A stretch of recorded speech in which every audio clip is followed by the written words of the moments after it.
ಅಕ್ಕ ನಮಸ್ತೆ. ನಮಸ್ತೆ. ಜೂನ್ 21ನೇ ತಾರೀಕು ಪ್ರತಿ ವರ್ಷ ನಾವು ಅಂತಾರಾಷ್ಟ್ರೀಯ ಯೋಗ ದಿನಾಚರಣೆ ಅಂತ ಆಚರಣೆ ಮಾಡ್ತೀವಿ. ಸೊ ಈ ದಿನ ನಾವು ಯೋಗ ಮಾಡ್ತೀವಿ, ಅದರಿಂದ ಏನು ಉಪಯೋಗ ಎಲ್ಲವನ್ನು ಕೂಡ ನಾವು ಹೇಳ್ತೀವಿ. ಒಂದು ರೀತಿಯಾಗಿ ಇಡೀ ವಿಶ್ವವು ಇದನ್ನು ಒಂದು ಹಬ್ಬ ಥರ ಆಚರಣೆ ಮಾಡ್ತೀವಿ. ಆದರೆ ನನ್ನ ಪ್ರಕಾರ ಈ ಯೋಗ ಅನ್ನುವಂಥದ್ದು ಕೇವಲ ಒಂದು ದಿನಕ್ಕೆ ಸೀಮಿತ ಆಗಿರುವಂಥದ್ದು ಅಲ್ಲವೇ ಅಲ್ಲ. ಆ್ಯಂಡ್ ಇದನ್ನು ಯಾರೋ ನಮಗೆ ಬಿಟ್ಟು ಹೋಗಿರುವಂಥದ್ದು ಅಲ್ಲ, ಕೊಟ್ಟು ಹೋಗಿರುವಂಥದ್ದು ಅಲ್ಲ. ಇಡೀ ವಿಶ್ವಕ್ಕೆ ಯೋಗವನ್ನು ಪರಿಚಯ ಮಾಡಿಕೊಟ್ಟವರೇ ನಾವು. ಒಂದು ರೀತಿ ಹೇಳೋದಾದರೆ, ಒಂದು ರೀತಿ ಅಲ್ಲ, ಯೋಗ ಅನ್ನುವಂಥದ್ದು ಸನಾತನ ಧರ್ಮದ ಪ್ರಾಚೀನ ಅಭ್ಯಾಸ ಆಗಿದೆ. ಸೊ ನನ್ನ ಪ್ರಶ್ನೆ, ಸನಾತನ ಧರ್ಮಕ್ಕೂ ಈ ಯೋಗಕ್ಕೂ ಇರುವಂಥ ಸಂಬಂಧ ಏನು ಅನ್ನುವಂಥದ್ದು, ಆ್ಯಂಡ್ ಯೋಗ ಅನ್ನುವಂಥದ್ದು ಆರೋಗ್ಯಕ್ಕೆ ಅಷ್ಟೇ ಕನೆಕ್ಟೆಡ್ ಆಗಿರುವಂಥದ್ದು. ಸೊ ಇವೆಲ್ಲವನ್ನು ನೀವು ಯಾವ ರೀತಿ ಹೇಳ್ತೀರಾ ಅಕ್ಕ? ಹೌದು, ಸನಾತನ ಧರ್ಮದ ಒಂದು ಸಮೃದ್ಧವಾದ ಹೊಲದಲ್ಲಿ ಯೋಗ ಅನ್ನುವ ಒಂದು ಬೀಜಾಂಕುರವಾಗಿ ದೊಡ್ಡ ವೃಕ್ಷವಾಗಿ ಇವತ್ತು ಫಲ ಕೊಡ್ತಾ ಇದೆ ಅಂತ ಖಂಡಿತ ಹೇಳ್ಬೋದು. ಸನಾತನ ಅಂತ ಈಗಾಗಲೇ ನಾವು ಸುಮಾರು ಡಿಸ್ಕಸ್ ಮಾಡಿದ್ದೀವಿ, ಚರ್ಚೆ ಮಾಡಿದ್ದೀವಿ. ಸನಾತನ ಧರ್ಮದಲ್ಲಿ ಎರಡೂ ಆಯಾಮಗಳ ಒಂದು ಜೀವನವನ್ನು ಯಾವಾಗಲೂ ಆವಿಷ್ಕರಿಸ್ತಾರೆ. ಒಂದು ಅಂತರ್ಮುಖವಾದದ್ದು, ಒಂದು ಬಹಿರ್ಮುಖವಾದದ್ದು. ಸೊ ಅಂತರ್ಮುಖತೆಗೆ ಸಂಬಂಧಪಟ್ಟ ಹಾಗೆ ಮನಸ್ಸಿನ ಶುದ್ಧಿ, ದೇಹ ಇತ್ಯಾದಿ, ಮನುಶುದ್ಧಿ, ಬುದ್ಧಿಯ ಒಂದು ನಿಶ್ಚಲತೆ, ಸತ್ಯಸಂಧತೆ ಇತ್ಯಾದಿಗಳನ್ನು ಮಾಡುವಂಥದ್ದು. ಒಳಗಡೆ ನಾವು ಹೋಗೋದಕ್ಕೆ ಏನು ಬೇಕೋ ಅದು. ಹೊರಗಡೆ ಜೀವನದಲ್ಲಿ ನಮ್ಮ ಸುತ್ತು ಸಂಪನ್ಮೂಲಗಳಿದೆ, ಪ್ರಕೃತಿ ಇದೆ. ಸೊ ನಾವು ಪ್ರಕೃತಿಯ ಭಾಗವೇ. ಪ್ರಕೃತಿ ಎಂದಾಗ ನಾನೇನೋ ಸೆಪರೇಟ್ ಅಲ್ಲ. ಈ ವೆಸ್ಟರ್ನ್ ಸೈನ್ಸಸ್ ಅಲ್ಲಿ, ಅದರಲ್ಲೂ ಇವತ್ತಿನ ಟೆಕ್ಸ್ಟ್ ಬುಕ್ ಅಲ್ಲಿ ನನಗೆ ಕೆಲವು ಸಾಲುಗಳು ಇಷ್ಟ ಆಗಲ್ಲ. ನಮ್ಮ ಮಕ್ಕಳ ಟೆಕ್ಸ್ಟ್ ಬುಕ್ ಅಲ್ಲಿ ನೋಡ್ತೀವಿ, ಮ್ಯಾನ್ ರೂಲ್ಸ್ ನೇಚರ್. ಬಹಳ ಅಹಂಕಾರದ ಮಾತು ಅನ್ಸುತ್ತೆ. ಯಾವ ನೇಚರ್ನ ರೂಲ್ ಮಾಡ್ತೀವಿ ಆ ಥರ ಒಂದು ಸಣ್ಣ ತುಣುಕಷ್ಟೇ ನಾವು. ಎಕ್ಸಾಕ್ಟ್ಲಿ. ದೊಡ್ಡ ಪ್ರಕೃತಿಯಲ್ಲಿ ಎಲ್ಲೋ ಒಂದು ಸಣ್ಣ ತುಣುಕು ಮನುಷ್ಯ. ಸೊ ಏನಂದ್ರೆ ಈ ಪ್ರಕೃತಿಯೊಂದಿಗೆ ಸಮರಸವಾಗಿ ಬದುಕಲೇಬೇಕು, ಬೇರೆ ದಾರಿ ಇಲ್ಲ. ನಾನೇನೋ ಮಾಡಕ್ ಹೊರಡ್ತೀನಿ ಅಂದ್ರೆ ಒಂದು ದಿನ ಸರಿಯಾಗಿ ಪಾಠ ಮತ್ತೆ ನಮ್ಮ ಜಾಗ ನಮ್ಗೆ ತೋರಿಸ್ಕೊಡತ್ತೆ. ಹಾಗಾಗಿ ನಾವು ಆಚೆ ಬದುಕುವಾಗ ಕೂಡ ಸಂಪನ್ಮೂಲಗಳು, ಪಶು ಪಕ್ಷಿ ಪ್ರಾಣಿಗಳು, ನೆಲ ಜಲ ಭೂಮಿ ಗಗನ ವಾಯು ಆಕಾಶ, ಇವುಗಳ ಜೊತೆಗೆ ಸಹಮಾನವರ ಜೊತೆಗೆ ಒಂದು ಯಾವುದೋ ಒಂದು ನಯವನ್ನು, ಒಂದು ಧರ್ಮದ ಚೌಕಟ್ಟಲ್ಲಿ ಬದುಕಬೇಕಾಗತ್ತೆ. ಅದು ವ್ಯಷ್ಟಿ ಸಮಷ್ಟಿ ಹಿತ ಅಂತ ಹಿಂದೆಲ್ಲ ಡಿಸ್ಕಸ್ ಮಾಡಿದೀವಿ. ವೈಯಕ್ತಿಕ ನೆಲೆಯಲ್ಲೂ ಹಿತ, ಸಮಷ್ಟಿಗೂ ಹಿತವಾಗಬೇಕು ಅಂತ. ಹೀಗೆ ಹೊರಗಡೆಯೂ ಆವಿಷ್ಕರಿಸಿದ್ದಾರೆ. ಆದರೆ ಒಳಗಿನ ಮತ್ತು ಹೊರಗಡೆಯ ಜೀವನಕ್ಕೆ ಒಂದು ಸಂಬಂಧ ಕೂಡ ಇದೆ. ನಾನು ಒಳಗೆ ಏನಾಗಿರ್ತೀನೋ ಅದೇ ಆಚೆನೂ ಆಗ್ತೀನಿ. ಎಕ್ಸಾಕ್ಟ್. ಅದೊಂದು ದೊಡ್ಡ ಸತ್ಯ. ಕರೆಕ್ಟ್. ಹಾಗಾಗಿ ಒಳಗೊಂದು ಹೊರಗೊಂದು ಅಂತ ಪ್ರಿಟೆನ್ಷನ್ ಏನಿದೆ ಅದು ಜಾಸ್ತಿ ಕಾಲ ನಿಲ್ಲಲ್ಲ. ಮುಖವಾಡಗಳು ಕಳಚಿ ಬೀಳುತ್ತೆ. ನಾವೇನಾಗಿದ್ದೀವೋ ಅದು ಆಚೆ ಬಂದೇ ಬರುತ್ತೆ. ಸೊ ತುಂಬಾ ಸುದೀರ್ಘ ಕಾಲ ನಾಟಕ ಮಾಡಕ್ ಆಗಲ್ಲ ಯಾರಿಗೂ. ಹಾಗಾಗಿ ನಾವು ಒಳಗಡೆ ಶುದ್ಧವಾಗಿದ್ರೆ ಆಚೆ ಜೀವನವೂ ಕೂಡ ಶುದ್ಧವಾಗುತ್ತೆ. ಒಳಗಡೆ ತುಂಬಾ ಪ್ರಕ್ಷುಬ್ಧವಾಗಿದ್ರೆ ನಮ್ಮ ಸುತ್ತಮುತ್ತಲೂ ಕೂಡ ನಾವು ಪ್ರಕ್ಷುಬ್ಧತೆಯನ್ನು ಉಂಟು ಮಾಡ್ತೀವಿ. ಹಾಗಾಗಿ ಹೊರಗಿನ ಜೀವನ ಯಾವುದಿದೆ, ಪ್ರಪಂಚದ ಜೀವನ ಅಂತ ಹೇಳ್ತೀವಲ್ಲ, ನಾನು ಚೆನ್ನಾಗಿ ತಿನ್ಬೇಕು, ಓಡಾಡಬೇಕು, ಕುಣಿದಾಡಬೇಕು, ಎಲ್ಲರ ಜೊತೆ ಸಂತೋಷ ಪಡಬೇಕು, ಸುಖ ಭೋಗಗಳನ್ನು ಅನುಭವಿಸ್ಬೇಕು, ಚೆನ್ನಾಗಿರ್ಬೇಕು ಅಂತ ಒಂದು ಆಸೆ ಇರುತ್ತೆ. ಅದಕ್ಕೆ ದೇಹ ಸಪೋರ್ಟ್ ಮಾಡಬೇಕು. ನಮಗೆ ದೇಹ ಸಪೋರ್ಟ್ ಮಾಡಬೇಕು ಅಂದ್ರೆ ದೇಹ ಚೆನ್ನಾಗಿರುತ್ತೆ. ಆ ದೇಹದ ಒಂದು ಸೌಷ್ಠವ ಏನಿದೆ, ಆರೋಗ್ಯ ಸೌಷ್ಠವಗಳೇನಿದೆ, ಅದಕ್ಕೆ ಏನು ಮುಖ್ಯ? ಊಟ ಮುಖ್ಯ. ಆದ್ರೆ ಊಟವನ್ನ ಜಾಸ್ತಿ ಮಾಡಿದ್ರು ಕಷ್ಟ, ಕಡಿಮೆ ಮಾಡಿದ್ರು ಕಷ್ಟ. ಮತ್ತೆ ಋತುವಿಗೆ ಅನುಸಾರವಲ್ಲದ ಆಹಾರ ತಿಂದ್ರು ಕಷ್ಟ, ಏನೇನೋ ತಿಂದ್ರು ಕಷ್ಟ, ಹೇಗೋ ತಿಂದ್ರು ಕಷ್ಟ, ಎಲ್ಲೆಲ್ಲೋ ತಿಂದ್ರು ಕಷ್ಟ. ನಾವು ಆಹಾರದ ಬಗ್ಗೆ ಚರ್ಚೆ ಮಾಡುವಾಗ ನೋಡಿದ್ವಿ. ಯಾಕೆಂದ್ರೆ ದೇಹಕ್ಕೆ ತನ್ನದೇ ಆದ ಒಂದು ಧರ್ಮ ಇರುತ್ತೆ. ಹಾಗಾಗಿ ಈ ದೇಹದ ಧರ್ಮವನ್ನ ನಮ್ಮ ಪೂರ್ವಜರು ಗಮನಿಸ್ತಾ ಬಂದ್ರು ನಾನಾ ದೃಷ್ಟಿಗಳಿಂದ. ವೈದ್ಯಕೀಯ ದೃಷ್ಟಿಯಿಂದ ನೋಡಿದಕ್ಕೆ ಆಯುರ್ವೇದಾದಿಗಳು ಬೆಳೀತು. ಇನ್ನು ನಾವು ತೆಗೆದುಕೊಳ್ಳುವ ಆಹಾರವನ್ನೇ ಔಷಧ ಅಂತ ಗಣಿಸಿ ನಾವು ಪ್ರತಿದಿನ ತೆಗೆದುಕೊಳ್ಳೋದೇ ಔಷಧಿಯನ್ನು. ಅದೇ ಟಾನಿಕ್. ಆಹಾರ ಬರೀ ಆಹಾರವಲ್ಲ, ಅದು ಟಾನಿಕ್. ಅದರಲ್ಲಿ ಏನೇನಿರಬೇಕು? ಜೀರಿಗೆ ಇರಬೇಕು, ಮೆಣಸು ಇರಬೇಕು, ಮೆಂತ್ಯ ಇರಬೇಕು, ಇದೆಲ್ಲ ಇದೆಯಲ್ಲ, ಧನಿಯಾ ಇರಬೇಕು, ಹೀಗೆ ಕೊತ್ತಂಬರಿ ಇರುತ್ತೆ, ಉಪ್ಪು ಹುಳಿ ಖಾರ ಇರುತ್ತೆ, ಹುಣಸೆ ಇರುತ್ತೆ. ಒಂದೊಂದಕ್ಕೂ ಒಂದೊಂದು ಔಷಧೀಯ ಗುಣ ಇರುತ್ತೆ. ಇಂಥ ಒಂದು ಇಂಟೆಕ್ ಏನಿದೆ ಅದೊಂದು. ಆಮೇಲೆ ನಮ್ಮ ದಿನಚರ್ಯೆ ಲೈಫ್ ಸ್ಟೈಲ್ ಹೇಗಿರಬೇಕು. ಹಾಗೆ ಬಹಳ ಮುಖ್ಯವಾಗಿ ದೇಹಕ್ಕೆ ಇನ್ನೊಂದು ಏನು ಬೇಕು ಅಂದರೆ ಲವಲವಿಕೆ ಬೇಕು. ಮತ್ತೆ ದೇಹವನ್ನು ನಡೆಸುವಂಥ ಪ್ರಾಣಶಕ್ತಿಗಳೇನಿದೆ, ಇದು ಬರೀ ದೇಹ ಅಷ್ಟೇ ಅಲ್ಲ, ನಾವು ಅನ್ನಮಯ ಕೋಶ ಇದು.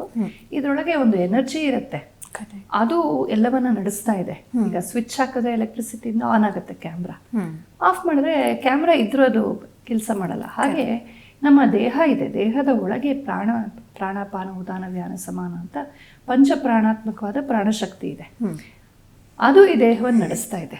ನಾವು ಸುಮ್ಮನೆ ಸಿಂಪಲ್ ಆಗಿ ಯೋಚನೆ ಮಾಡಿದ್ರೆ ಈಗ ನಮ್ಮ ದೇಹದಲ್ಲಿ ರಕ್ತ ಇರುತ್ತೆ, 70%ವರೆಗೂ ನೀರೇ ಇದೆ ಅಂತೆಲ್ಲ ಹೇಳ್ತಾರಲ್ಲ ದೇಹದಲ್ಲಿ. ಗುರುತ್ವಾಕರ್ಷಣೆ ಇರೋ ಜಾಗದಲ್ಲಿ ಅಷ್ಟು ನೀರು ಹೋಗಿ ಪಾದದಲ್ಲಿ ಇರಬೇಕಾಗಿತ್ತು ತಾನೆ, ಹೌದು ಅಲ್ವಾ? ಕರೆಕ್ಟ್ ಅಲ್ವಾ? ನಾವು ಕೂತ್ರು ನಿಂತರು ಮಲಗಿದ್ರು ಎಲ್ಲ ಕೆಳಗೆ ಹೋಗಿ ಸೇರ್ಕೋಬೇಕಾಗಿತ್ತು. ಆದರೆ ಹಾಗಿಲ್ಲ, ನಿರಂತರ ಮೇಲೆ ಕೆಳಗೆ ಹೋಗ್ತಾ ಇದೆ. ಸೊ ಅದನ್ನ ಹೃದಯ ಪಂಪ್ ಮಾಡ್ತಾ ಇದೆ, ಸರಿ. ಆದರೆ ಇದೆಲ್ಲ ನಡೆಯೋ ಹಾಗೆ ಮಾಡ್ತಾ ಇರುವ ಶಕ್ತಿ ಯಾವುದು? ಆ ಇಂಟೆಲಿಜೆನ್ಸ್ ಇದೆಯಲ್ಲ, ಬಯಾಲಜಿಕಲ್ ಇಂಟೆಲಿಜೆನ್ಸ್ ಜೊತೆಗೆ ಅದನ್ನು ಮಾಡಿಸ್ತಾ ಇರುವಂಥ ಒಂದು ಯಾವುದೋ ಎನರ್ಜಿ ಇದೆಯಲ್ಲ, ಅದನ್ನು ಪ್ರಾಣ ಅಂತ ಕರೆದ್ರು. ಹಾಗೆ ಈ ರಕ್ತ ಸಂಚಾರಕ್ಕಿರ್ಬೋದು, ಬ್ಯಾಲೆನ್ಸ್ಗೆ, ನಾವು ಚಿಕ್ಕ ಪುಟ್ಟ ಮಕ್ಕಳಿಗೆ ಬ್ಯಾಲೆನ್ಸ್ ಇರಲ್ಲ, ವಯಸ್ಸಾದ್ಮೇಲೆ ಬ್ಯಾಲೆನ್ಸ್ ಕಮ್ಮಿ ಆಗುತ್ತೆ. ಆ ಬ್ಯಾಲೆನ್ಸ್ ಇದೆ ನಿಂತಲ್ಲಿ ಕುಳಿತಲ್ಲಿ. ಆಮೇಲೆ ನಮ್ಮ ಬುದ್ಧಿಯ ಸ್ಥಿಮಿತ, ಆಮೇಲೆ sense of direction, sense of space ಅದೆಲ್ಲ ಇರುತ್ತಲ್ಲ. ಅಳತೆ, ಈಗ ಬಾಲ್ ಹಾಕೋನೆ ಕರೆಕ್ಟಾಗಿ ಅಲ್ಲಿ ಚಿಕ್ಕ ಮಕ್ಕಳಿಗೆ ಅಭ್ಯಾಸ ಮಾಡಿಸ್ತಾರೆ ನೋಡಿ, ಹಾಕೋನೆ ಹಿಂಗೆ ಹಾಕ್ಬಿಟ್ಟು ಬಂದ್ಬಿಡುತ್ತೆ, ಇಷ್ಟು ದೂರ ಅಳತೆ, ಇದು ಕಣ್ಣಳತೆ, ಅದೆಲ್ಲ ಪ್ರಾಸೆಸಿಂಗ್ ಆಗಬೇಕು. ಮೋಟಾರ್ ಸ್ಕಿಲ್ಸು, ಸೆನ್ಸರಿ ಸ್ಕಿಲ್ಸ್, ಇದನ್ನೆಲ್ಲ ನಡೆಸೋದಕ್ಕೆ ಒಂಥರ ಎನರ್ಜಿ ಇರುತ್ತೆ. ಅದು ಹೆಚ್ಚು ಕಡಿಮೆ ಆದಾಗ ಅವರು ಪಾಪ ಮಂದಮತಿಗಳಾಗ್ತಾರೆ, ಲರ್ನಿಂಗ್ ಡಿಸಬಿಲಿಟಿ ಬರುತ್ತೆ, ಆಟಿಸಮ್ ಬರುತ್ತೆ, ಅದೆಲ್ಲ ಹಂಗಾಗುತ್ತೆ. ಹೀಗೆ ಮತ್ತೆ ನಮ್ಮ ಡೈಜೆಷನ್ಗೆ ತಿಂದಿದ್ದನ್ನು ಅರಗಿಸೋದು ಒಳಗಡೆ. ಈಗ ನಾನು ನಿನ್ನ ಜೊತೆ ಮಾತಾಡ್ತಿದ್ರು, ಬೆಳಗ್ಗೆ ನಾವಿಬ್ರು ತಿಂಡಿ ಎಲ್ಲ ಡೈಜೆಸ್ಟ್ ಆಗ್ತಾ ಇರುತ್ತೆ, ಯಾವ ಶಕ್ತಿ ಅದನ್ನು ಮಾಡಿಸ್ತಾ ಇದೆ. ಹೀಗೆ ಇದನ್ನೆಲ್ಲ ಅವರು ಗುರ್ತಿಸ್ಕೊಂಡ್ರು ಹಿಂದಿನವರು. ಹಾಗಾಗಿ ಈ ದೇಹವನ್ನು ನಡೆಸುವಂಥ ಪ್ರಾಣಾದಿ ಶಕ್ತಿಗಳನ್ನು ಅವರು ತುಂಬ ಸ್ಟಡಿ ಮಾಡಿದ್ರು. ಇವುಗಳು ಚೆನ್ನಾಗಿದ್ರೆ ಆಗ ನಾನು ಇಹದಲ್ಲಿ ಚೆನ್ನಾಗಿ ಸುಖ ಭೋಗಗಳನ್ನು ಅನುಭವಿಸ್ಬೋದು, ಆರಾಮಾಗಿ ಊಟ ಮಾಡಿಕೊಂಡು ಸುಖ ಭೋಗಗಳನ್ನು ಅನುಭವಿಸ್ಬೋದು. ಹಾಗೆ ಈ ದೇಹ ಮತ್ತು ಪ್ರಾಣಶಕ್ತಿಗಳು ಚೆನ್ನಾಗಿದ್ರೆ ನಾನು ಕುತ್ಕೊಂಡು ಧ್ಯಾನನೂ ಮಾಡ್ಬೋದು, ಪೂಜೆನೂ ಮಾಡ್ಬೋದು, ತಪಸ್ಸು ಮಾಡ್ಬೋದು, ಅಧ್ಯಯನನೂ ಮಾಡ್ಬೋದು, ಎಲ್ಲ ಮಾಡ್ಬೋದು. ಸೊ ಅಂತರಂಗದ ಜೀವನಕ್ಕೂ ಬಹಿರಂಗದ ಜೀವನಕ್ಕೂ ಶರೀರ ಮಾಧ್ಯಮ ಕಲು ಧರ್ಮ ಸಾಧನ ಅಂತ ಕಾಳಿದಾಸನ್ ಮಾತದು. ಶರೀರ ಮಾಧ್ಯಮ ಕಲು ಧರ್ಮ ಸಾಧನ ಅಂತ. ಶರೀರವೇ ಧರ್ಮ ಸಾಧನೆಗೆ ಆಧಾರ. ನಾವು ಈ ಜೀವನಕ್ಕೂ ಹೊರ ಜೀವನಕ್ಕೂ ನಾವು ಸುಖ ಪಡಬೇಕು, ಮಾಲ್ ತಿರುಗಾಡಬೇಕು ಅಂದ್ರೂ ಕೂಡ ದೇಹಕ್ಕೆ ಶಕ್ತಿ ಬೇಕಲ್ವಾ? ರುಮ್ಯಾಟಿಸಮು, ಕಾಲು ನೋವು, ಬೆನ್ನು ಬಂದರೆ ಮಾಲಲ್ಲಿ ಎಲ್ಲ ಓಡಾಡೋಕ್ಕಾಗುತ್ತೆ ಹೇಳಿದ್ದು. ಅಂತ ಭೋಗ ಬೇಕು ಅಂದ್ರೂ ಕೂಡ ಆರೋಗ್ಯ ಬೇಕು, ಅಂತರಂಗದಲ್ಲಿ ಯೋಗ ಸಾಧನೆ ಬೇಕು ಅಂದ್ರೂ ಆರೋಗ್ಯ ಬೇಕು. ಅದಕ್ಕೆ ಇದೇ ಮೊದಲು ಅಂತ ತಿಳ್ಕೊಂಡವರು. ಹಾಗಾಗಿ ದಿನದ ಪ್ರಾರಂಭವೇ ಯೋಗದೊಂದಿಗೆ ಮಾಡಬೇಕು. ಸೂರ್ಯೋದಯಕ್ಕಿಂತ ಮುಂಚೆಯೇ ಎದ್ದು, ಸಾಕಷ್ಟು ಮುಂಚೆಯೇ ಎದ್ದು, ಬ್ರಾಹ್ಮಿ ಮುಹೂರ್ತದಲ್ಲಿ ಎದ್ದು ಏನೇನು ಬೇಕೋ ಅಷ್ಟು ವ್ಯಾಯಾಮಗಳನ್ನು ಮಾಡಿ ಉದಯೋನ್ಮುಖ ಸೂರ್ಯನನ್ನು ನೋಡ್ತಾ ಆ ಸಂದರ್ಭದಲ್ಲಿ ನಾವು ಸೂರ್ಯ ನಮಸ್ಕಾರ ಮಾಡುವಂಥದ್ದು. ಇದರಿಂದ ಸೂರ್ಯನ ಬೆಳಕಿಗೆ, ಈಗೆಲ್ಲ AC ಹಾಲಲ್ಲಿ ಕೂತ್ಕೊಂಡು ಕರ್ಟನ್ ಹಾಕ್ಕೊಂಡು ಮಾಡ್ತೀವಿ, ಅಲ್ಲೇ ಬೆವರ್ಕೊಂಡು ಅದೇ ಕೆಟ್ಟ ಗಾಳಿ ಕುಡ್ಕೊಂಡು, ಅದೆಲ್ಲ ಕ್ರಮ ವಿಧಿ ಇಲ್ಲ. ನಾವು ನಗರದಲ್ಲಿ ಹಂಗೆ ಆಗೋಗ್ಬಿಟ್ಟಿದ್ದೀವಿ, ಅಂಗಳ ಅನ್ನೋದೇ ಇಲ್ವಲ್ಲ ನಗರದಲ್ಲಿ. ಬಟ್ ಹಿಂದೆ ಇದ್ದದ್ದು ಹಾಗೆ, ಪ್ರತಿ ಎಂಥ ಬಡವರ ಮನೆಯಲ್ಲೂ ಅಂಗಳ ಇರ್ತಾ ಇತ್ತು. ಅಥವಾ ಊರ ದೇವಸ್ಥಾನನೋ, ಜಗಲಿಗಳೋ, ಅಲ್ಲಲ್ಲಿ ಮಂಟಪಗಳೋ, ನದಿ ತೀರದಲ್ಲೋ, ಘಟ್ಟದಲ್ಲೋ, ಮರದಡಿಯೋ ಎಂದೋ ಒಂದ್ ಕಡೆ ಜಾಗ ಸಿಕ್ತಿತ್ತು.